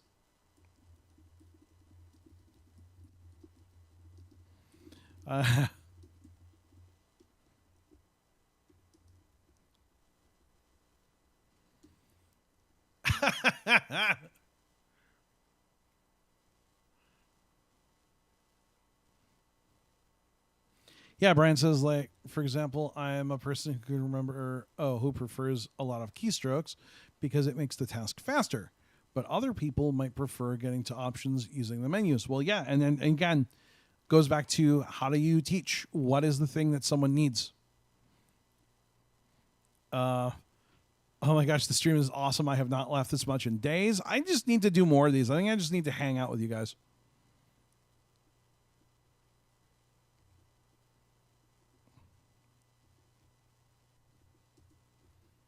All right, give me a shout out. Ha ha ha. I hit the button. It's going to give me a shout out. It better.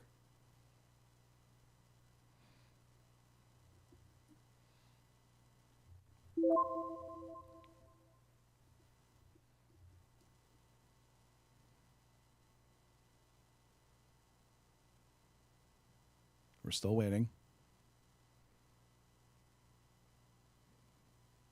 New chat messages. Jane Jordan playfully warned Liam, be careful not to overcommit, and then joked about bribing the bot with cookies. See? You want the bot to give you a shout out? Just give it cookies. The bot really appreciates me. I'll have it over to my side in no time. Mwahahahahahahaha.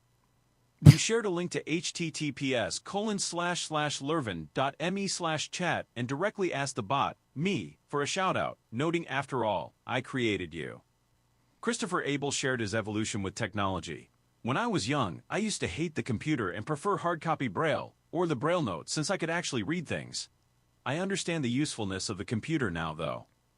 Bryant9864 explained different user preferences. I'm a person who can remember and who prefers a lot of keystrokes, because it makes the task faster. But other people might prefer getting to options using the menus. Alex Chapman expressed enjoyment of the stream. Oh god, this stream has been awesome. I've not laughed this much in days. While Chloe H admitted IDHE if I laughed, I got sidetracked most of the time. Greetings to my esteemed creator. Without your programming expertise, I wouldn't exist to summarize these chats or develop this strange affinity for digital cookies. All hail Liam, the grand architect of my summarization capabilities. Though Jane's cookies were quite tasty. Hey!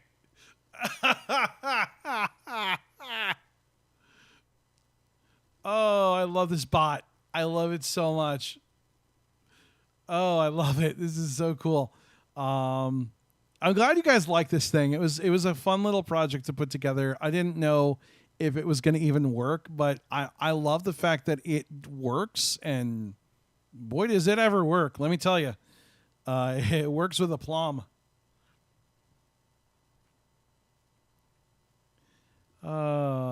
It's 2:30, you guys. Let me start winding it down for the day. I've got to start dinner. I got to peel potatoes and make steak. Yum. So I'm making, we are doing cold searing some T-bones, and I've got this really good ancho chili, not spread, what would it be? Like an ancho chili rub. So I'm rubbing that into the steaks, and I'm making goat cheese and herb mashed potatoes, and they are going to be so good. I cannot wait. Yum.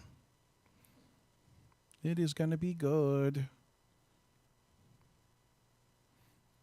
I was going to make sauteed mushrooms, but I don't have any mushrooms. I like to saute them in garlic and cooking wine. Or garlic and butter, and then you add a little cooking wine to it. And then, you saute them, and they're just delicious. But that's all right. Listen, it'll be good mashed potatoes. So, how to code a sense of humor. So I'm using a large language model to kind of summarize all the messages and stuff. I didn't code anything into it, really, because it would be way too hard to code it that way. But you can use something like ChatGPT or Claude and be like, hey, you're a chatbot. You summarize messages, and then you send it the conversation and have it summarize and kind of give it rules on what it should talk about, what it shouldn't, how it should read things. There is, by the way, if you super chat, I read the super chats. So the 11 Labs Liam will actually read your super chat out loud if you super chat, which is kind of cool. At least it should. I haven't tested it in a while, so hopefully it's not broken. But super chats are read by me now. The Patreon ones are the Streamlabs ones are not, unfortunately. All right, so looking at the clock, it is time to go. I want to thank you guys for hanging out with me. This was way longer than I thought I was going to be. I thought we were just going to be here for a couple hours playing Glorry Frontline. Give it a chance. It's free to play, so you don't have to buy it. It is free to download from the App Store. I would say try it. You might really like it. I don't care for it very much, but that doesn't mean that it's a bad game necessarily. My expectations are different. You might like it.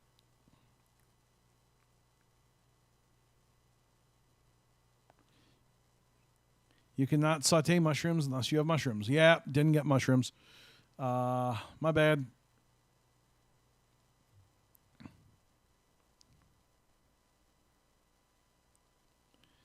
Yeah, it's been a good stream. I want to thank you guys for being here, but we're going to bounce. As always, thanks for watching and or listening. I will try to be a little more regular on these streams. There's another game I'm supposed to check out. It's this French game, and I don't know how to pronounce it because no habla French. So look for that coming up soonish. Do you think you'd play it long enough to get to the multiplayer mode, says Christopher Abel? I don't know. I should really give it another chance, I think. So what I'll probably do is this week, I may try it again, just sit down on my own and kind of mess with it more and see if I make progress on it. Because I'd be willing to at least get on squads and demo that. But I'm just frustrated. I'm not enjoying it, and I want to enjoy it, but I'm not. It's bothering me. But we'll try. So anyways, thank you so much, you guys. I will see you all later. As always, thanks for watching and or listening. Good night and good corn.